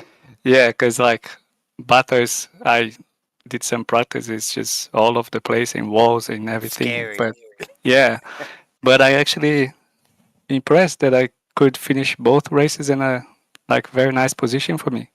Yeah, well, congratulations, mate. And kudos to the season outright, mate. It's just been some really special performances from yourself throughout this one. I think it's a breakout season for you. We've seen flashes of really, really awesome pace, but I think this one here, you've really just shown us the consistency and played inside that pro category plenty throughout the season. So got our eyebrows raised, mate. Congratulations on this one, and good luck. You can bring this one home in a solid position for the final race. Yeah, thanks for that, guys. Appreciate it. Cheers, Lucas. Well done, Lucas. Thanks, mate. So that's Yeah. Lucas. Lucas, trying to. I've lost my rights to move him. Hang on. Okay, so here we go. Oh no, here we go. And first home for the pro category tonight after a really, really difficult race one. But we do have one Rosie Mia. Mia Rose, you got us on comms. Hello. Mate, you absolutely got that one nailed for race 2. Obviously, a big upset in race 1, but made that one count, that one. Yeah, I knew I had the pace from the first race because even with a pretty damaged car, I was somehow half a tenth off Koza's quickest lap in the near. That second race was just sort of trying to convert from race 1. Didn't really help that I was out qualified in that second quality session, but it is whatever. Still got the lead and won the race. What was the comeback? What was the comeback race 1? Was it back up to P8? Was it? Yeah. Was mostly down to the fact I didn't want to take the damage because it was 17 seconds and the car felt fine. So I was like, I won't take it and I'll get as many positions as I can. And yeah, I got 8s at the end of it, which is pretty good. So talk to us about that 2 minute, very, very close to a 59. Are we going to see a 59 in there this one? Or obviously 4 sets of tyres for 6 sessions. What have you got left in the tank for this third and final full points race, Mia? Oh, I don't want to show my cards yet, but Come on. I do have a fresh set. Nice. But it'll be you to decide where I'm going to use that fresh set. So I've already got my mindset on it. But you three can just sort of have a chat. Yep, and see if you'll be correct or not. Okay. Well, I think there's bets on now. Yeah, there's okay. Well, you've left something. We may have to. We'll try and do our best to try and work that out. But hey, look, it's an absolute pleasure to have you here and see the pace that you've got. And welcome to Asrnz. We saw that pole lap straight away. Obviously, Jamie had something for you the next one. We wondered whether maybe not the best tyre bolted on that second one, but we're about to see what you've got for this final one. So congratulations on a solid result so far. And definitely, and welcome to Asrnz. Yeah, thank you. It's nice to be here. Awesome. Well, congrats and good luck for the next one. We'll be watching and we'll be trying to anticipate what is going on. Thank you. Mia Rose, everyone. And look, ladies and gentlemen, that is a wrap on race 2 for round 8, the final round here for the 2024 Asrnz GT3 series. Here at Bathurst tonight, Super Sprint tonight, with the boys, Rusty and J-Man. We're going to take a quick break. And don't go anywhere. Just hit the like button while we're gone a couple of times. And we'll see you in a moment.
Welcome back, everybody, and a good evening. If you've just joined us, you're very late because it's race 3. It's race 3 out of 3. Yeah, good evening to round 8 in the official 2024 Asrnz GT3 Series 1. We are at Bathurst, and why the hell would you do an enduro when you can do a super sprint at Bathurst? So that's what we're doing, and I'm Davo. I'm joined by J-Man and Rossi Shackelford, as always, here in the comms box at ASRNZ. How you doing, boys? Back for race 3? Back for race 3, mate. Yeah, back for race absolutely. 3. Bring a late note. If you have missed the first 2 races, trust me, the replay is your friend. You want to go back and you want to re-watch those first 2 races because that was action aplenty. Definitely. Yeah, so the guys and girls out in qualifying Q3 at the moment. Cameras focused on Shane Fodeno. We did catch up with some of the AM and Pro-Am drivers in the little post-race interviews there, guys, just getting a bit of an insight on their mindset going in basically to what is the final race of the season here, season 1. Yeah, and look, still like as Rusty has mentioned as well, and we just mentioned the hotbox session there. There's still plenty to play for still first and second in class for the pro category, and then also for first and second. Second and third in the Pro-Am, and then still first and second's not sold for the Am class. So there's so much to go on. Obviously, everything for us is live TV, and it is provisional. It is subject to post-race penalties and the like, but we will call it as we see it on the night because that's what we've got. So yeah, still plenty to play for. But I feel like obviously Mia Rose just really just not giving too much away there, and I feel like the hand will be shown in this quali. If we see Mia go and do a 59 or something of the like, I'm going to say the best set of tyres was left to last. God, however, damn. if we don't see that, look out for the start of this race, because it is a half an hour race, so the potential to make a better tyre work would be in this one, and it is either stint 1 or stint 2, and that'll be the question. Well, I'm going to go the opposite tack, and not the opposite tack, but I'm going to put this to you guys. I'm trying to put myself in Mia's position. Now, this is my first race here in this league, my first race with this current competition. I've had a couple of races and a couple of qualifying sessions now to gauge my pace, gauge where I'm at. I would be tempted here in Mia's position with one fresh set to go out on quali with perhaps your second best set and try to put yourself just in the hunt. The first 2 rows will probably do it, and then make sure you take your best set for the final half an hour race. At the start or at the pit stop? No, at the start. Fuel only for the pit stop. Okay. And just make that set of tyres last for the 30 minutes. Go for, sacrifice the early race track position, and then in exchange for race pace. Obviously, tyre stop's not really a factor here with 5-second stops. So, yeah, I've got you, Rusty. I'm with you, and I tend to agree that could be the scenario. I think we're going to find out, a 2-minute .2 would argue if that's the second best set of tyres, mate, that's a pretty flash set of tyres. Pretty good, isn't it? It's pretty good. Okay, then. Jamie Carter, on the other hand, just coming across. John Carter, sorry. Jamie, I just saw Jamie Kosa just come up on my data too there, very close. But John Carter there on a 201.1. I don't think his or Jamie Kosa have got their best set on right now. So are they saving the best set for the race? Interesting, yeah. Very interesting. There's a couple of ways that, I've been talking to a couple of the drivers through the week, and before our other super sprint round was earlier in the season, guys, you'll remember at Indianapolis. It was a different situation then, though, because I think we had a little bit of rain at Indianapolis, if I'm not mistaken, or am I mistaken? So the tie sets didn't really. It's so hard. It was only 6 rounds ago. It's a blur, but it's a blur, Rusty. I tell you. So much has happened. But the conversations around how to use your tyre sets, I know for a fact that some drivers are using the same set of tyres for every qualifying session and just taking a fresh set of tyres into every race. Okay. Whereas other drivers are looking at it differently. And, the approach that I would take, I would try to gauge from race to race, kind of where I'm at, where do I think my pace is. Do I sacrifice a qualifying session, just do 1 or 2 qualifying laps and hope for the best, and then take my fresh set? Keep a couple of fresh sets for later on in the weekend. So look, that doesn't surprise me. Like what you're saying, like guys just using one set of tyres just to qualify throughout the night, and like that's probably something I'd do. And like you said, you would do something different, and that's the dynamic. I think like the boys here at Asrnz are trying to get out of these drivers, like just to really start making them think off track. Guys, I think we're on the verge, sorry to interrupt, I think we're on the verge of a 59 here, because Mia is currently 1.5, 1.4 tenths up on the Delta. Early on the lap, yes, but it's a good start. To get a good lap here at Bathurst, you need a good start up Mountain Straight, right? Otherwise, the whole lap's done. Yeah, you got to chase it for the rest of the lap. 6.2 kilometres. And now 3 tenths up. Yeah, and a lot of it begins at turn 1, doesn't it? Yep, 100%. Yeah, Phil Antoon on a good lap as well. He's got a fair bit of margin to make, and I don't think he's probably likely going to catch Kosa or Rose, but he's probably got to stay on it, because there are some guys. I'm looking at Foto's half a second up on his, going to bring him down into the 2-minute flats. Yeah, I think Phil would be disappointed with his race 2 result after the pace that he showed in qualifying in race 1. He got obviously caught up in that lap 1 incident. So this might be an opportunity for Phil to, get a bit of redemption here in the final race. Yeah, definitely. I did see him actually just pull back really early in the qualifying section and look for a clear bit of track. Obviously, provisionally third at the moment. So the guy's, he's already got a banker in. Nothing to frown at in this sort of competition, but I just wonder whether he's struggling with the the number of tyres that he's got to use here. Is he one that may have had a misjudged,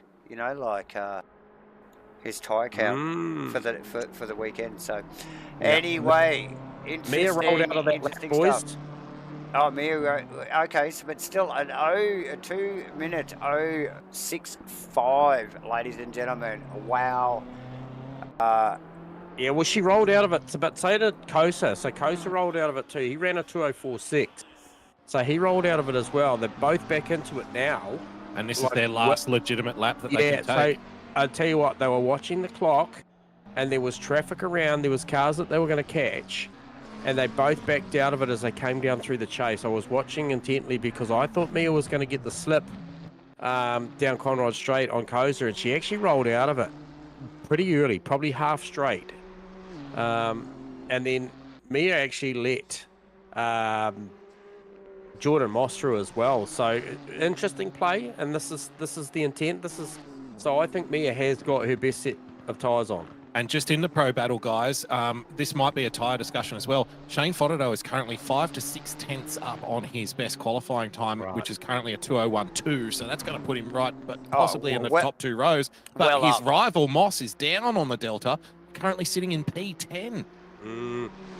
So Foto looking to maybe make a good gain here. Yep. Strong qualifying from Stewie Aerosmith. Obviously, the likes of Mitchie Campbell and Brad Robertson doing a great job, as well as T-Fam and co. But I'm just picking on Stewie tonight because, he's amongst some pretty elite company at the moment. And to put that car provisionally in P5 is a great job. Oh, I love seeing the Lexus. Personally, selfishly for me, I love seeing the Lexus performing. So I'm really happy that Stu's out there flying the flag for the Tokyo Taxi. It's great to see. Good sector for Foto. Puts it up into P4. As we'd expect, popping himself in front of Mitch Campbell there, guys. Kosa Moss down to P11. Into the pits.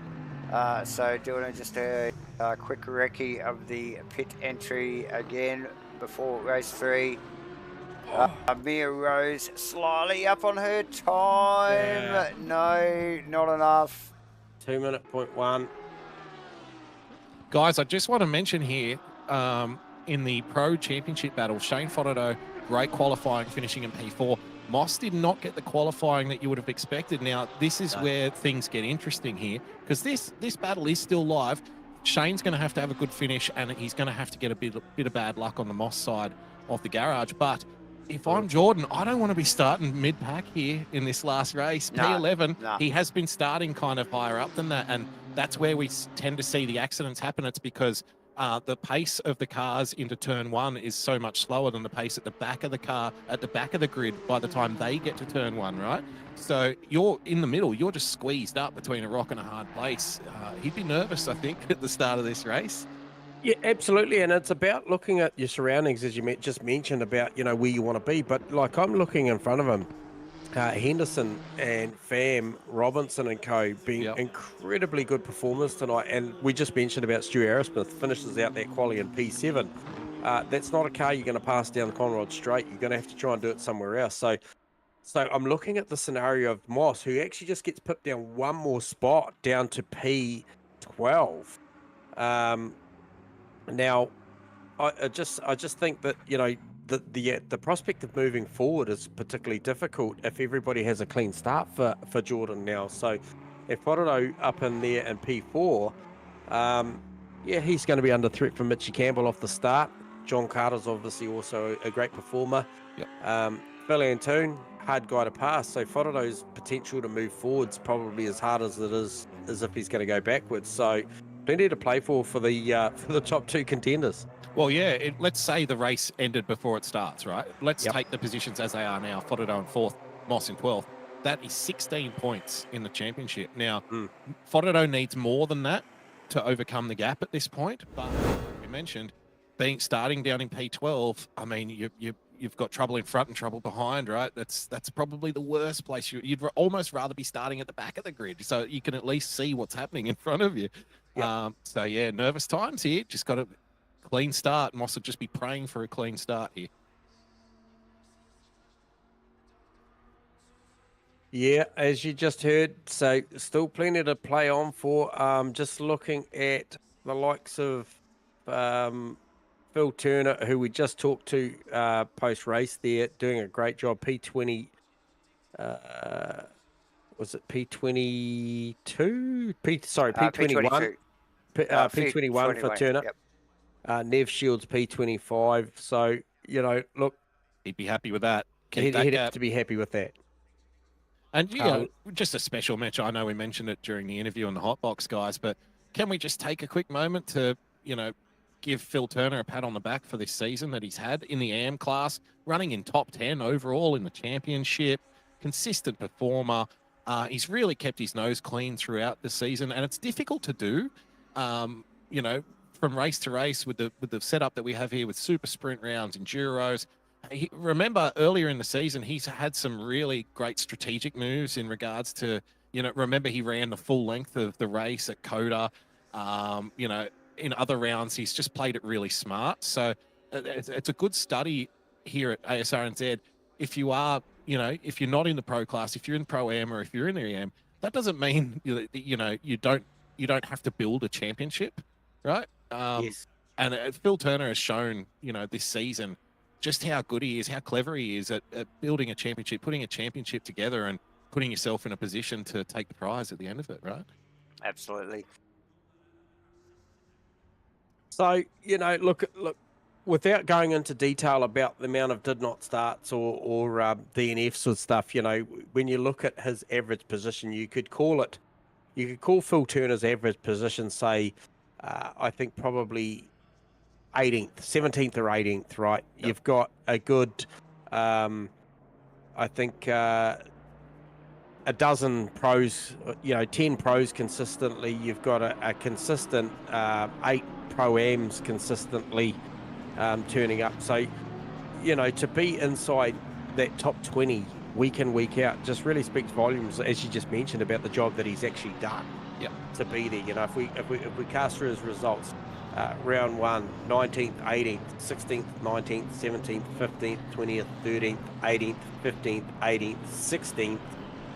Just backed it up again inside the top 20. 20 is his worst finishing position. Yeah, exactly. Yeah. And made every round, and that's why he is there featuring in that class. And you know, when we talk about the class racing here at Asrnz, and that's what often makes the difference. And you know, we talked about Jordan Moss potentially going to wrap this championship without making a victory, best finish of the season of a 3rd position. So he's obviously been on the podium a couple of times. Yep. However, you look at somebody like Ethan Cale, just pretty much golds all the way through till Coda. He didn't make a start, and that's where we saw the result shift around. Shane Fodderdo, fair few more podiums, but obviously that 7th, the 6th and the 9th, it's that sort of stuff that I guess Jordan has done really well, staying inside the top 5 considerably well. And obviously the drop round plays a big part in it, right? So that Alton Park, clearly the Moss car going to drop the 12th and the 16th place at round 1.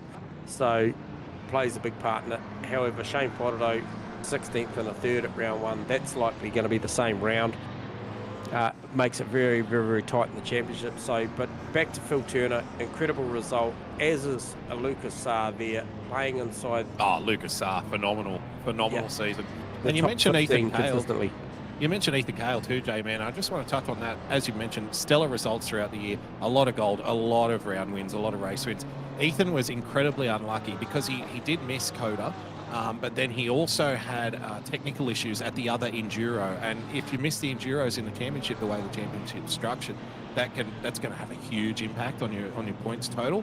So that's probably what took him out of it, was just a bit of bad luck, unfortunately, for Ethan. Otherwise, you know, he would be running away with it. But that being said, you've got to be in it to win it. You've got to race the track that's in front of you and the field that's in front of you. So Fodderdo and Moss currently find themselves fighting for P1 in the championship, and so they should. Like, that's racing, right? That's what happens. So yeah. And now this performance too tonight from Stewie Arrowsmith, we've sort of obviously talked about him a little bit in the terminal speed of that Lexus and that, but remember that this guy was operating out of P5 in the championship outright. Now, probably not likely going to move up from that there, because Lucas Saar's been performing considerably well tonight. But however, it could be a factor. It could be a factor that Stewie may, mathematically, Stu might be able to update me on this, make it all the way up to 4th. Could do, and again for Stu, I know that he's been disappointed in his results last year after he showed this year after he showed incredible pace last year. He hasn't really gelled with the Lexus like he thought he would, but you know, if he comes out P5 at a championship, can you really say it was a bad season? Yeah, no, absolutely not. And we'll hand this back to Davo as they just form up 2 by 2 for the very last time for the season at Bathurst. Race 3, 30-minute race. About to get underway, Davo. Yeah, that's right. J-Man out of the chase and down towards the final corner for the final race of Series 1 in the 2024 Asrnz GT3 Series. Round 8, Bathurst. 3rd race of a 3-race round here. The Super Sprints. Mia Rose, Koza, and 2 in front of though. Mitch Campbell, Carter. Big jump from Rose. Koza slips into position, and 2 in front of though. Oh, that's Antoon past Koza. Very clean start, guys. Everyone's through clean turn 1. Nice work. Fronado looking like he wants to take on Koza as well. Yeah, that puts Arrowsmith right up beside Campbell. And we've got Carter, Arrowsmith, and I think that is Thistleweight. Nearly 3 wide through 2. Now we've got Brad Robinson in the battle with Thistleweight side by side. Through BP cutting there. Through the cutting, Davo. Hey? Super close through Robinson and Thistleweight at the cutting. They were too wide at a part of the track that doesn't respond well to having 2 cars through there. So great job from both of those guys. unbelievable. Very clean start. Thanks for the update there, Rusty. And yeah, all those, the nerves after the first couple of races, everybody off to a clean start, and the racing's hot. Bonado, 4th position. Koza already lost a position to Antoon. So and Mia's stretching her legs here already. Yeah. The gap's already over a second, guys, on lap 1. So is that not telling you that she definitely had a good tyre in the stock? Yeah, for sure. And I was just watching Moss, obviously starting from P12, status quo, stayed in 12, but a lot of pressure from Crossy off the start in the same mark of cars. So the aggressor at the moment for me is the Nathan Henderson car on TFAM is really, really taking it. Oh, Fam into the pits immediately. Yeah, gets out of it. So not a bad call either. Early. Not a bad call. Definitely not. Just get out of that battle, get some clear air. So, hey, another notable mention I've noticed tonight, having copped a lot of camera time, is the Warbird car of John McDonald, both BMWs, and Steve Melling running the Matchfit car right there with him, and he actually got a run up Mountain Straight and is looking, obviously McDonald, good racing IQs, holding the inside line up towards turn 2, but Melling with a great run up the straight there.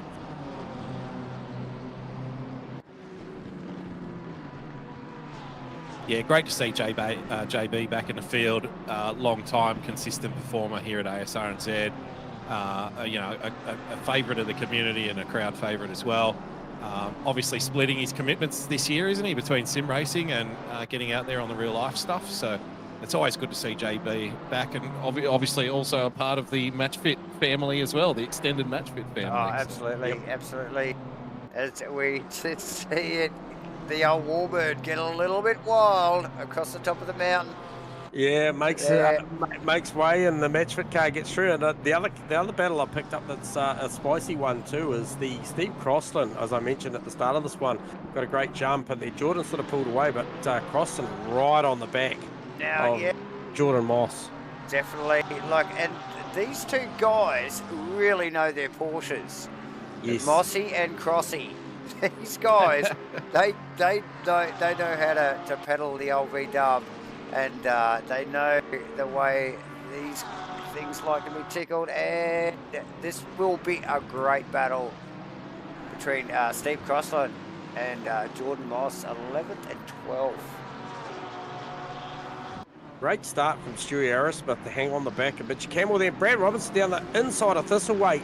I believe so without the final corner there, J-Man. Nice move. Yeah, so nice. To Murray's. Yeah, absolutely. Got the job done.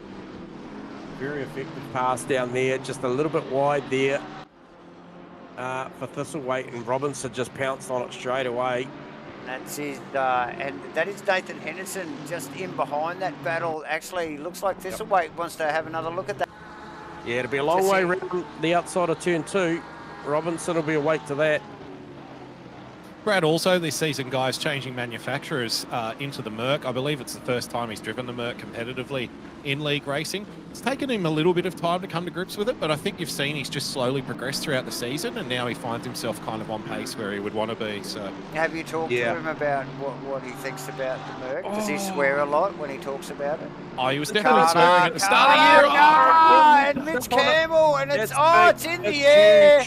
We've got Thistleweight involved. The championship We've got Brad Robinson involved. Oh, we need a replay on that. Oh, my.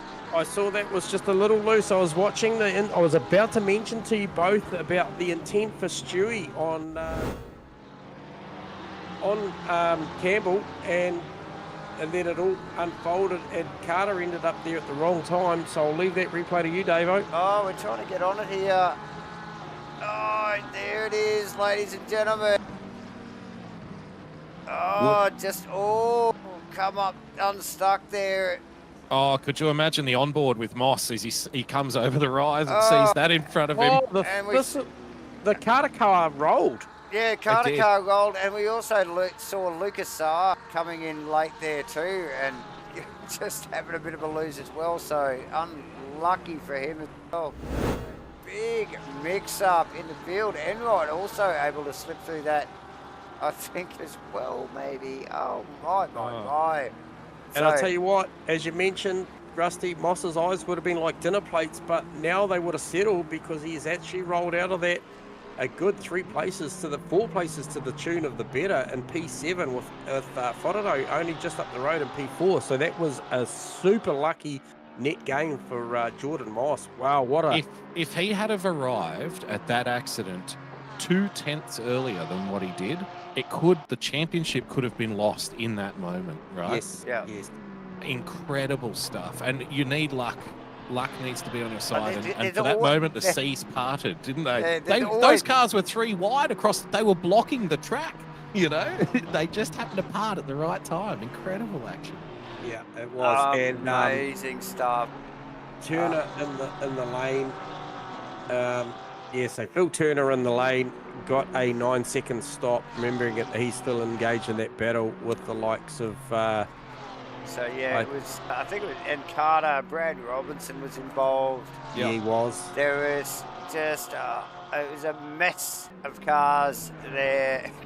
Ladies and gentlemen, the camera boys only just picked up on it, the back end of it there. So yeah, tough stuff. All happened very quickly. So nice work. We got a little bit of a replay there, but yeah, has that not mixed up the field? That just giving Mossy and Crossland probably a little bit of breathing space, as is also Enroll.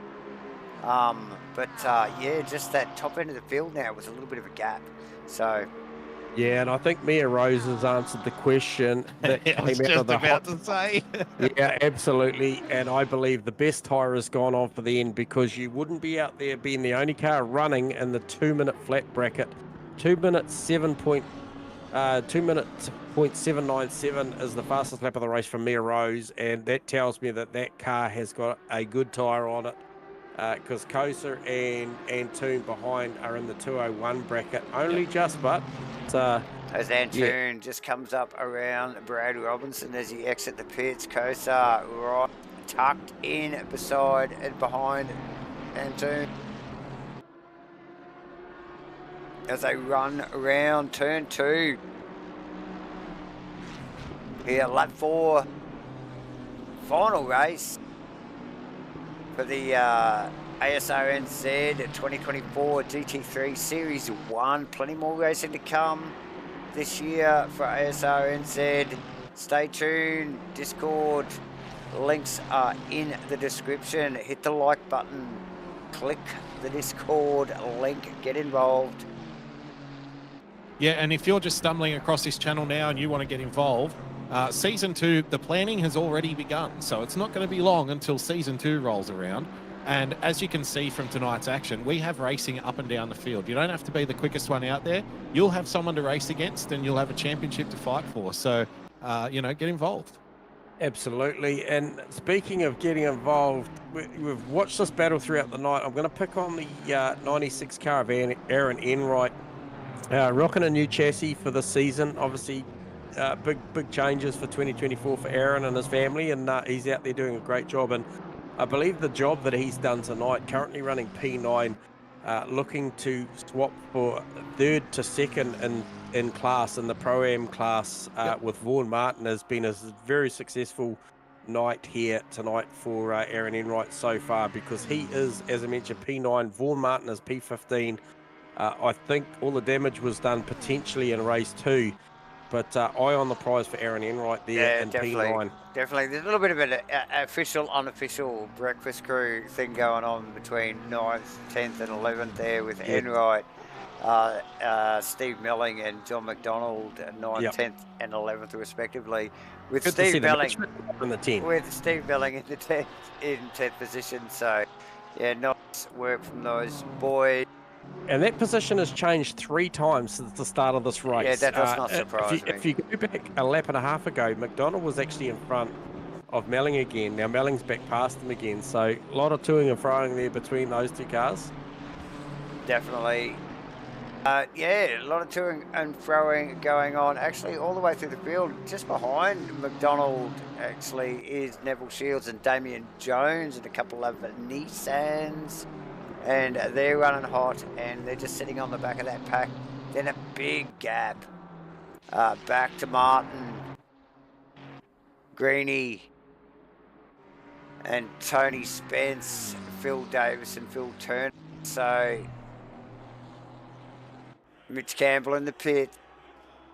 Yeah, Nev Shields, sorry guys. Nev Shields giving himself the best possible shake here at last dash kind of effort. It's currently running P12, Nev Shields. Doing a great job, doing the best job you can. Yeah, Mitchie been in the pits for 3/4 of a minute now, so there's possibly some damage being sorted out on that. And yeah, that's a shame. That's probably reminiscent of the sort of season that Mitchie's had when it hasn't gone his way, whether it be disconnections or just being the role play at the wrong time. But I was about to mention prior to that incident that I didn't think that Mitchie was on his best tyre for the night, because Stewie was lining him up for the pass legitimately as they came up through Reed Park heading towards Solomons and McPhillamy. So yeah, definitely Stewie, P5. Sorry Mitchie, condolences on that result, but we've seen the sort of pace you have, and he'll bounce back into season 2 2024 to be better for it, as is everybody that learns a few sim lessons along the way. But yeah, Stewie Aerosmith doing a great job, P5. That's outstanding.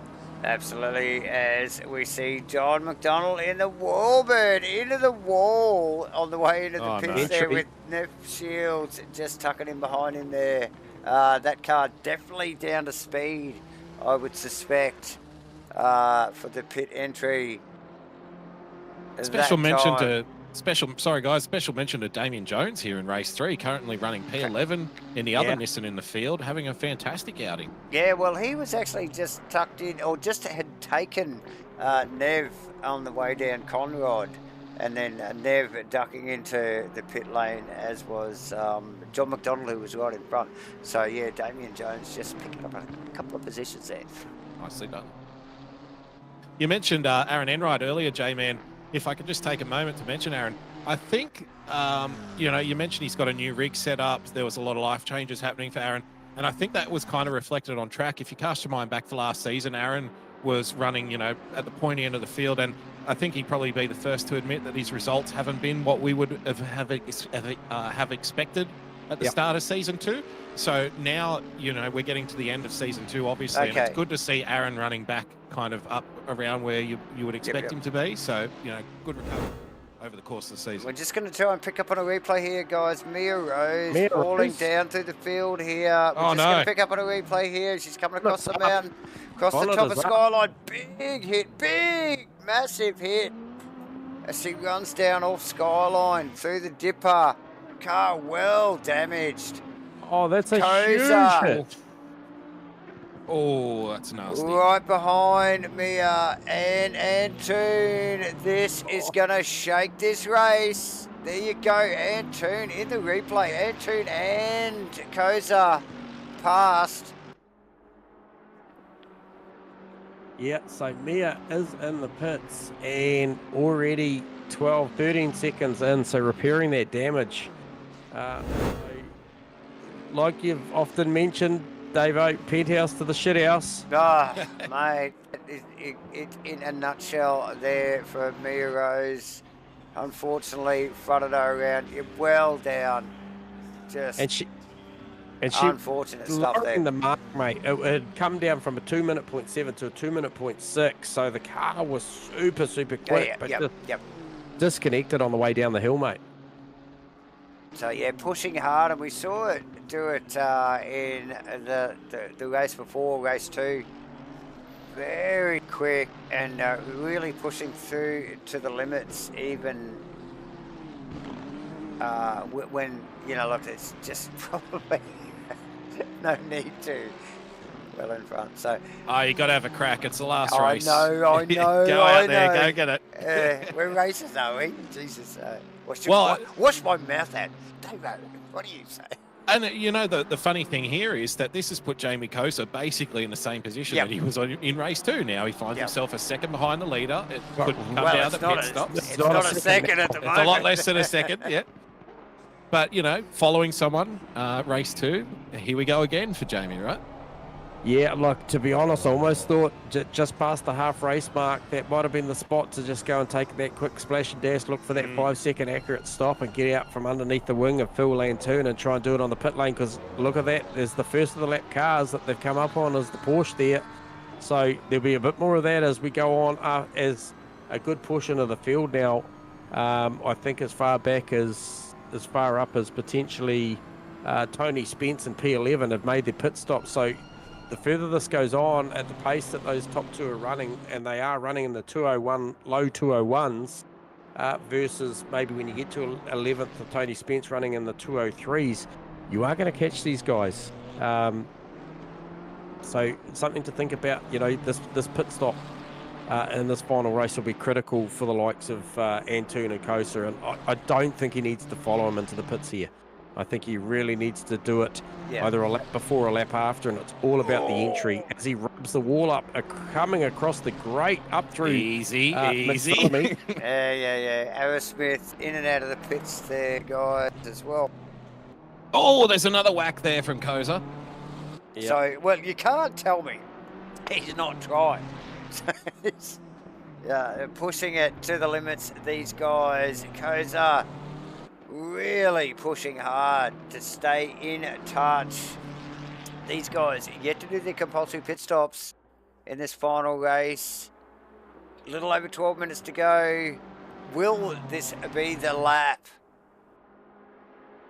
Phil Antoon, Jamie Kosa, Shane Fronado holding down third position, not that far behind. That is an out of position of Brad Robinson. You can see just in front of Fronado's car there in the Merc, and then a big gap back to Nathan Henderson, who's only just coming into the chase now, and he is in clean air. He's got plenty of space. So Antoon and Kosa stay out. Little update on the sorry, Dave, a little update on the championship battle for you. Shane Fronado currently running in P3. Jordan Moss, he's doing what he needs to do, currently running P5. He's got clear air front and back. This is exactly the situation he'd want to find himself in. Absolutely. Mossy, fifth position.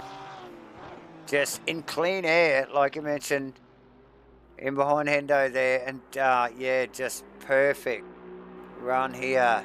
10 minutes to go, guys. Yeah, Stuart Aerosmith, we talked about out of P5 before made his pit stop. Wasn't the best pit stop, was a 10-second stop.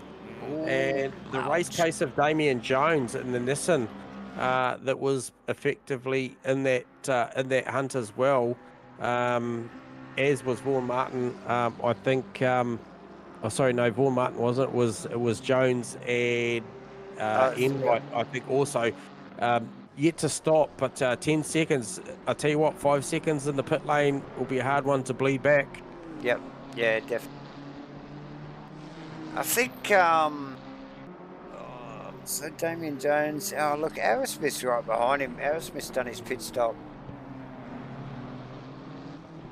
Okay, yep, okay, so that's not it. It'll be more like Enright and Hendo. Actually, it'll be Henderson that he's actually racing on track. So Hendo goes in and gets a 5-second stop. That could really upset that top 5 position for Stewie. It'd be interesting to see where Stewie comes out of here, actually. Good, consistent night for him. Pretty well staying out of trouble, and there's been plenty of trouble out on track tonight. Guys, special mention in the AM battle. Phil Davidson currently running at P14. He won race 1, but we weren't able to get him in the hot box. Looking to be the same again. Yeah, so you know, running top of the field here in race 3. Phil has been in the championship battle in the AM class all the way throughout the season. With corrected points, just a little bit out of reach for him, but you know, finishing on a high note and getting ready for season 2, I think, for Phil. Big run here for Kosa on Antoon as they come down the straight. He's as close as I've seen him. Up Mountain Straight. He was as close as I've seen him into turn 2. It was tucked up under, almost a little bit of a feint almost a little bit of a feint to say, hey, look, I'm here. I don't know what to do with it, but I'm still here.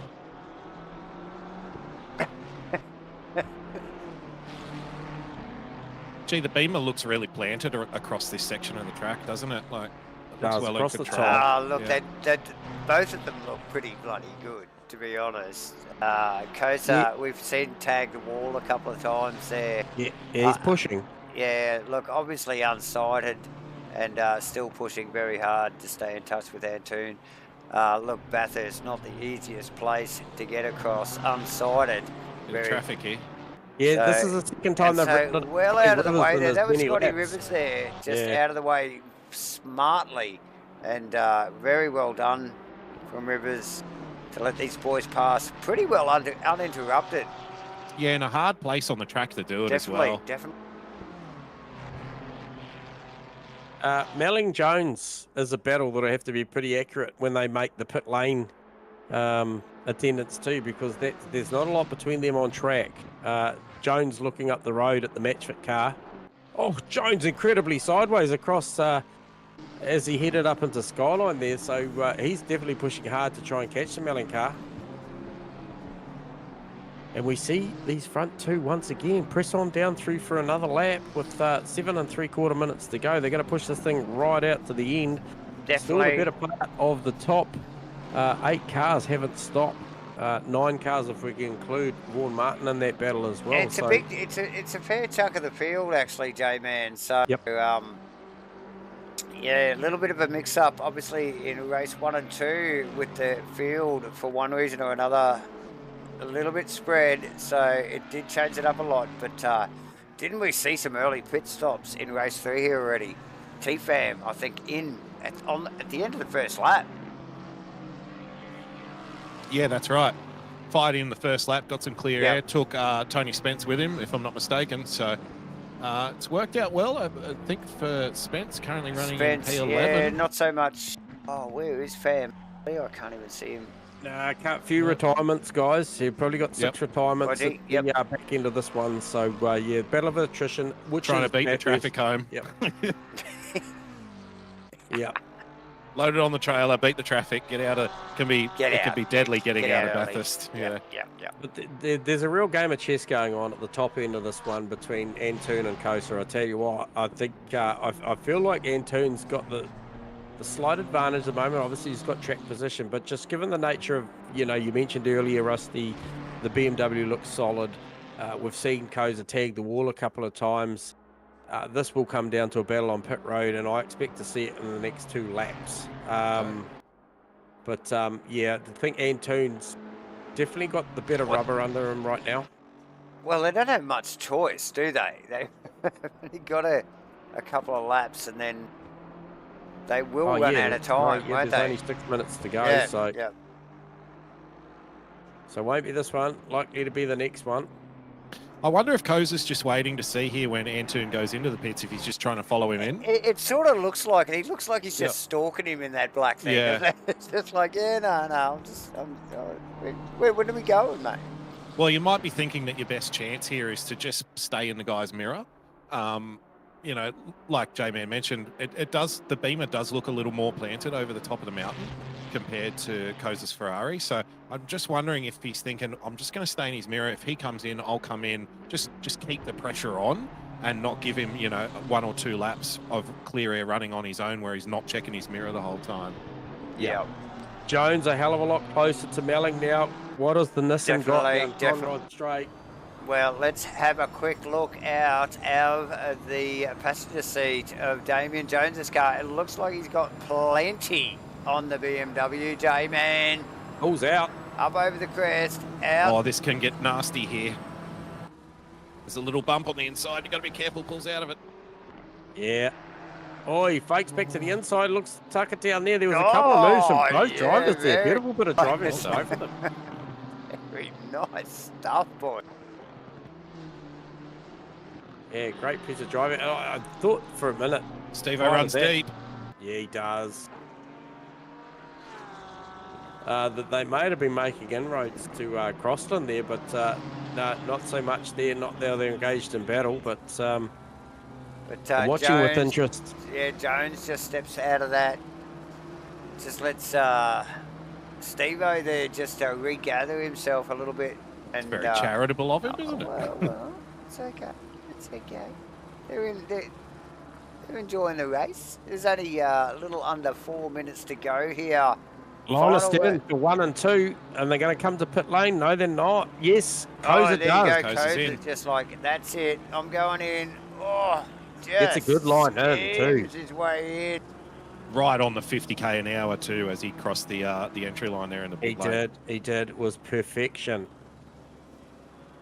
So Antoon's, obviously this lap will be critical for Antoon as well. Want to get a nice quick in lap here. I'm sure he will respond and be in at the end of this lap, guys.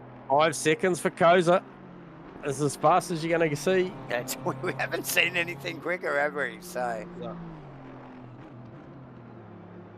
Faraday taking second position, and that is still Brad Robinson. So Brad Robinson staying in touch with Faraday there. So just showing the Merc there at Bathurst. It's still got it out of position, but yeah, still holding its own. Nice work from Brad Robinson there. Just riding on board. Sorry, guys. I'm just riding on board with Antoon, and I'm just watching his Delta, and it looks to be a pretty clean in lap here so far. Just got to keep it together. He's pretty close to his best time this far into the race, which is nothing to sniff at. Which is committed. Yeah, very committed. And yeah, looking very tidy, but definitely well using all of the track here at Bathurst across the top of the hill, and quickly gets up on the back of Greeny here. Greeny gets out of the way, I think, doesn't he? Antoon looks for that little bit of draft.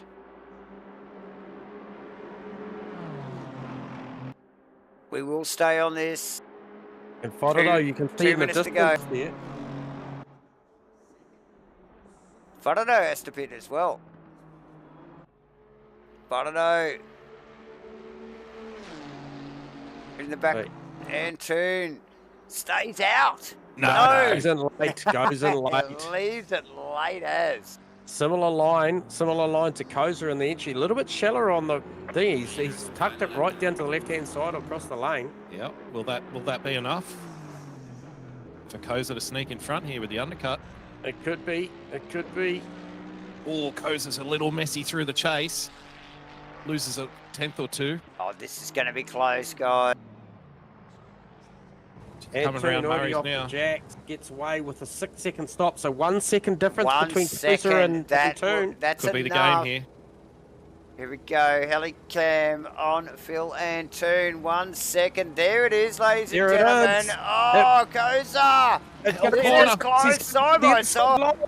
This is the closest we've seen him the whole race. He needs to stay there. He needs to not let, hopefully, an Turn 2. That's it. This could be it. This could be the difference. And You that don't is want to the be 1 outside second. here. Oh, that's brave from Antoon. It's Antoon. across. Cold tie. It's not done yet.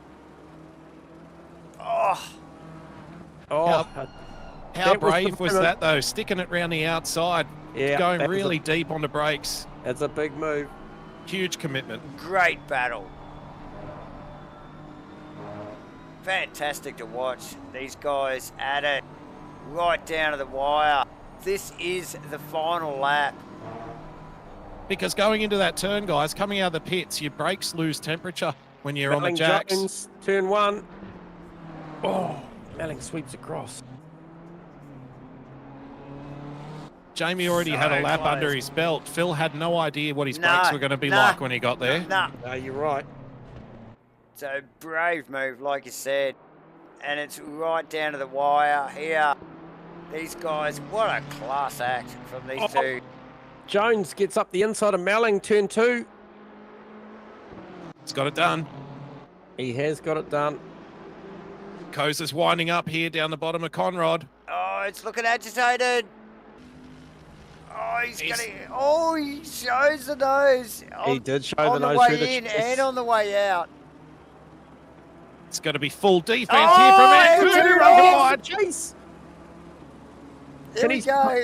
He's fighting at the inside. Didn't he get away from that? Just like, He got away with that. Oh, what a finish. Wow. That is a phenomenal race from those two. That is So incredible. Phil Antoon over Jamie Kosar for the race 3 in round 8. There for Asrnz 2024 GT3 Series. Stewie Aerosmith on Jordan Moss. Fronado, Nathan Henderson, Jordan Moss, Aerosmith coming down to the final corner. Geordie Moss doing the business. Geordie the Boss Moss in 5th position. Stewie Aerosmith in 6th. Thistlethwaite and Tony Spence, this isn't done. There's still one more corner to run. Thistlethwaite looks speedy. Give me a little touch. Bit more than a little. Gets out of it. Gets a lot of respect there. A lot of respect there. Woof. So that was Spence and Thistlethwaite, 7th and 8th. Melling on Jones. He's throwing it up the inside. Oh, I think they've corrected there. I think there's a little teamsmanship there. There's a correction. With the run wide. Steve Crossland taken out 10. Steve Melling, Damien Jones 12. Phil Davis, Vaughan Martin 14. Phil Turner 15 with Nev Shields, John Carter and John McDonald in close succession there. Yeah, Sean Hunter 19th, Lucas Saar for 20, Darren Greeny Green, he will bring this thing home as he comes through the chase in 21st over the already finished Brad Robertson, Kenny Simpson and Scotty Rivers makes up the field tonight. So fantastic race there. I think the podiums deserve it on this final one there, guys. I think what's the call? Go for I think we get Phil Davidson in, then Phil Turner, and then who finished top of the Pro-Ams there in that race? That was who finished? Was that Melling that finished top of the Pro-Ams in that run? But we'll get Lucas. We'll get Lucas in to congratulate him as well for his championship, and then I think we know who's won the championship in the pros. Okay, well, Phil Turner will be first cab off the rank then. Is that the call? We'll get Davidson. We'll get Phil Davidson. Sorry, Davidson. Yep. Is he there? Yeah. Not there he is. Hang on, I've got him. Yep. Let's pull him up. Come on, Phil. Up you come, buddy. Up you come. We got him. This is good. This is great radio, guys. We got him. Phil If you like what you're hearing, click the like button. Mate, you got us on comms? Yeah, I got you. Mate, solid results. So that's just got to acknowledge before we congratulate you on that one, we've got to congratulate you on the one that we didn't get you for. So that was a couple of first positions in class tonight, mate. Stellar result for a track that has a reputation for eating cars. So congratulations tonight, mate. Congratulations on a couple of solid results.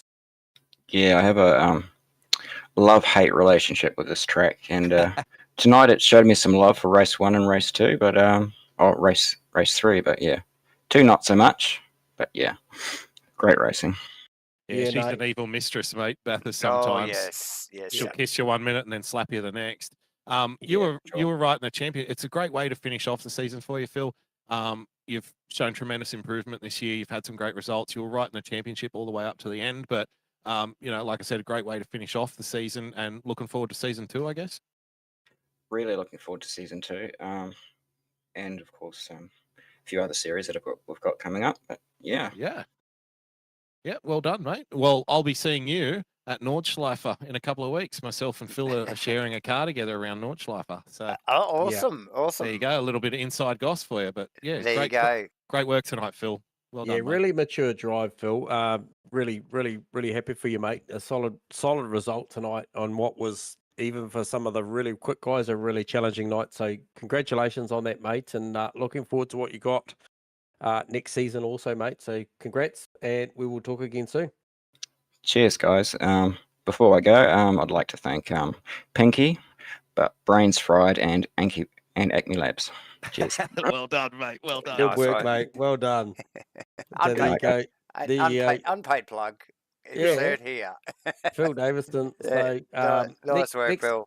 next cab off the rank will be Lucas Saar. We've had Lucas Saar already in tonight, but we've got to grab him again and give him the official congratulations and for the title for the Pro-Am category. Lucas Saar, you got us on comms? Click the button. Lucas Saar, you got us, mate? He may be already engaged in media commitments. No, here he is. Well, he's famous now, so He is famous. Yeah, you can hear the crowd going behind him. You got us, Lucas? Yep. Mate, congratulations, mate. Well, this is the official congratulations on the series, but once again, another outstanding result, race 3. So, mate, overall, fantastic season. Yeah, that was really, really nice season. Did not expect it there, but it was really amazing.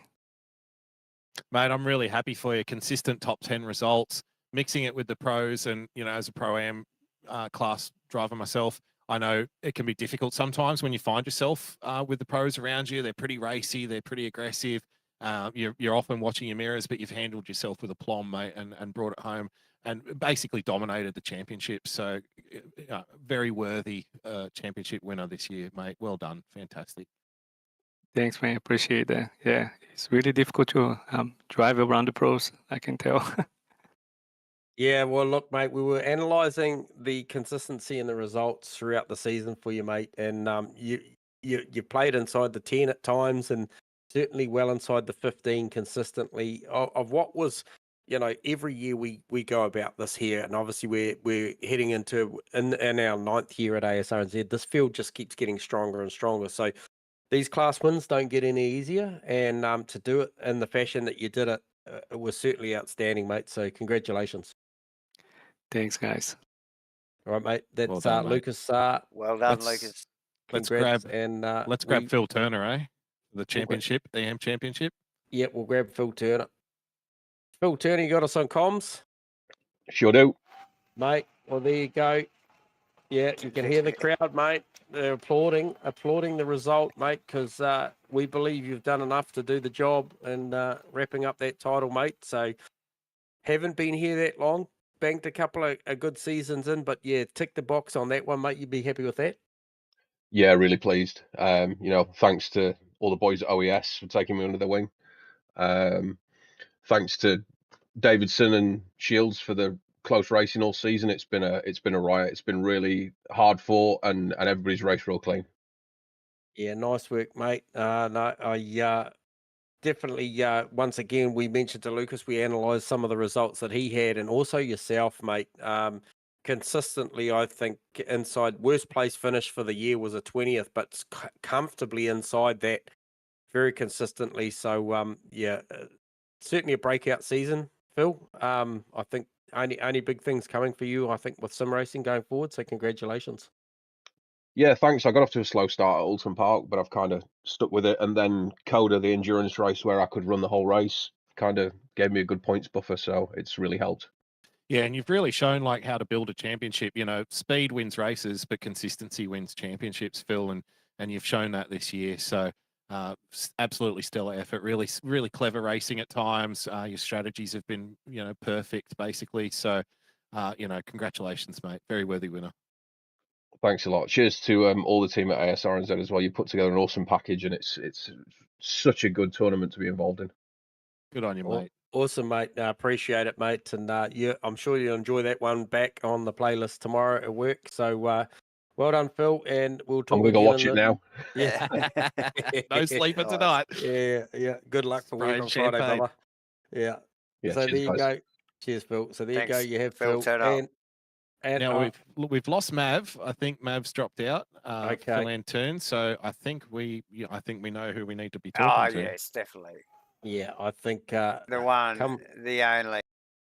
Yeah, we'll grab Come Geordie on. the boss in We've got here. to get Sorry, Geordie we've the had boss. them The boss. mid-conversation, but we are clearly the most important people to talk to right now before Oh, he goes in. of course. So, Geordie, congratulations, mate, on the championship, mate.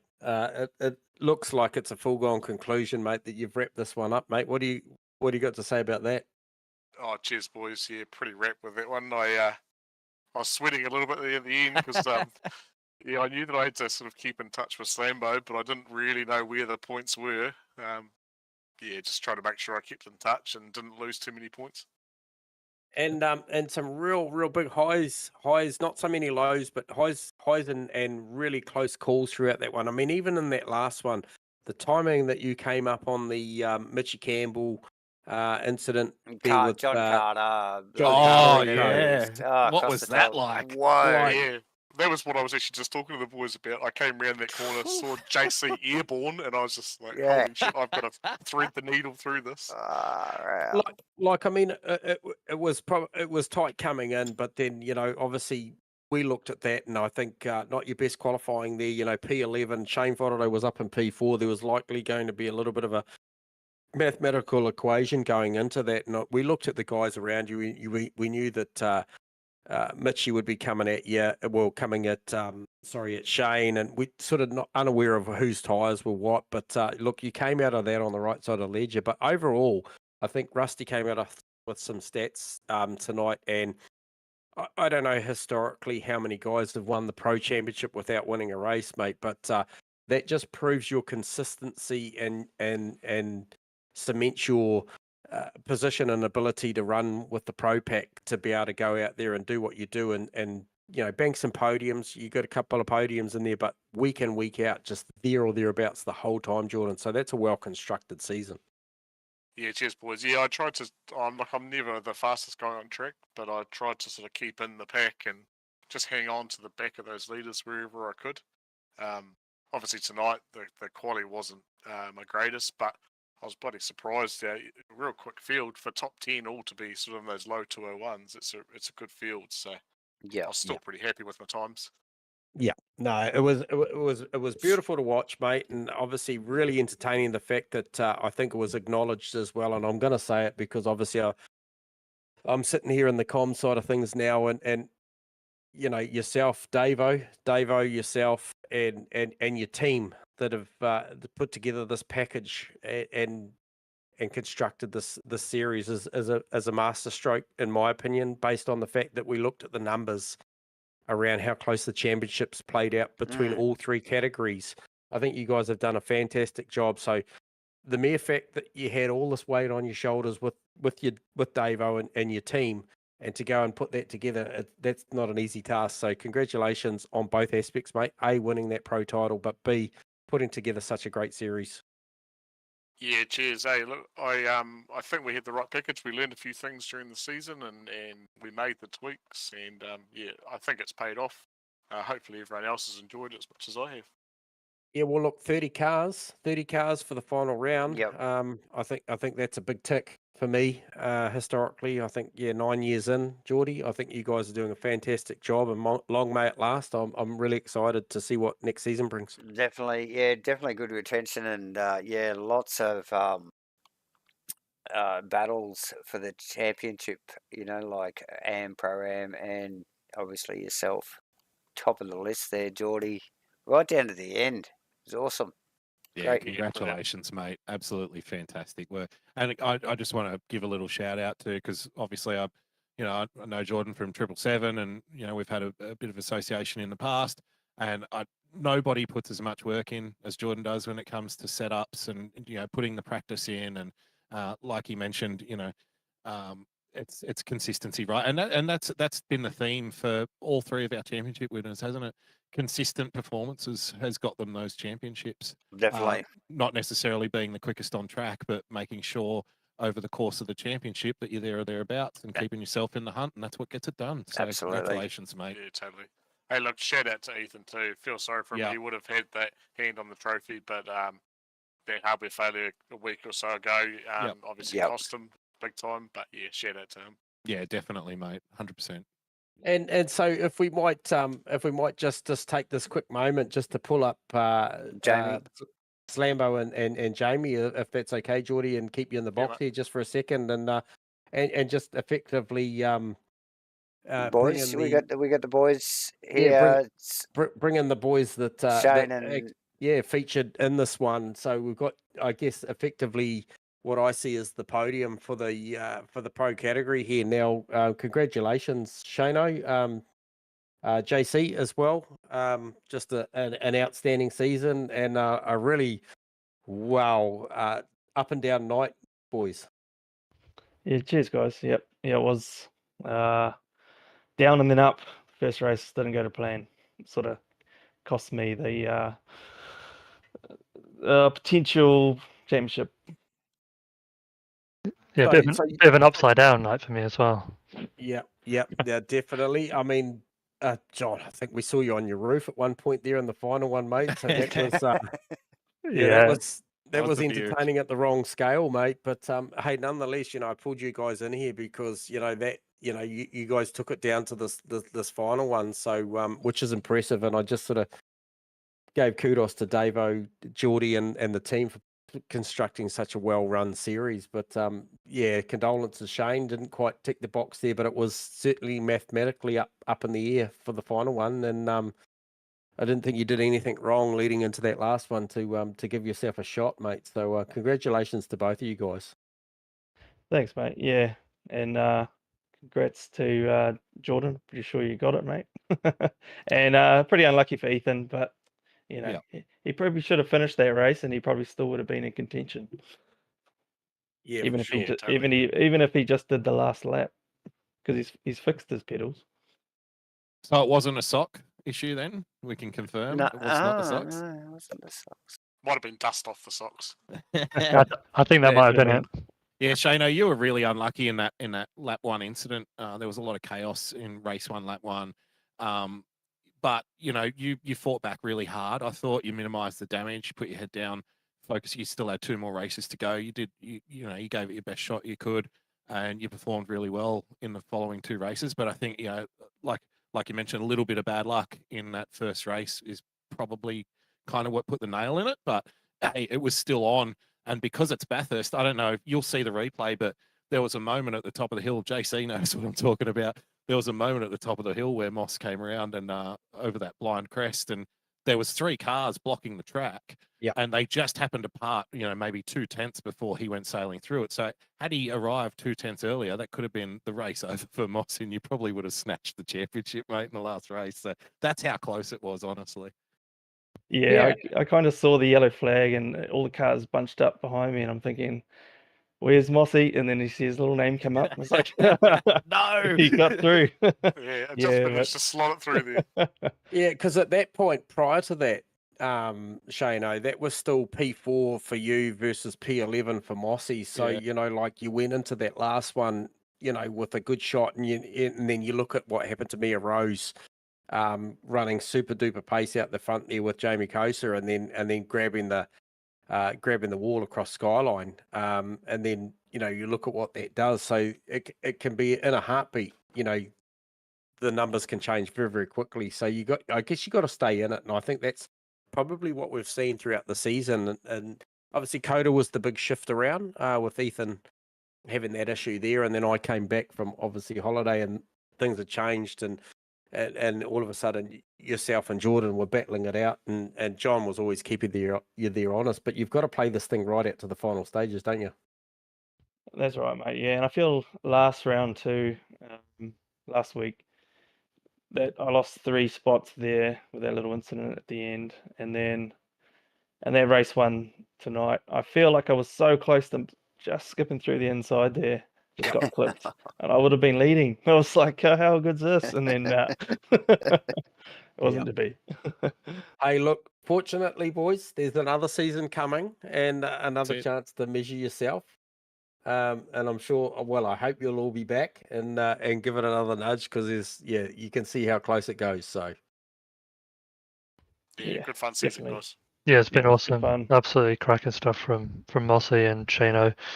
Shame Ethan couldn't see the season out, and Mitchie had his disconnects. He would have been right in the mix as well. Yeah. But hey, you've got to do what's in front of you. I was glad to just pick up the pieces at the end of it all. But it's been awesomely run. Thanks a lot, guys, and obviously the comms has been epic as well. It's been great watching the races back. So cracking stuff.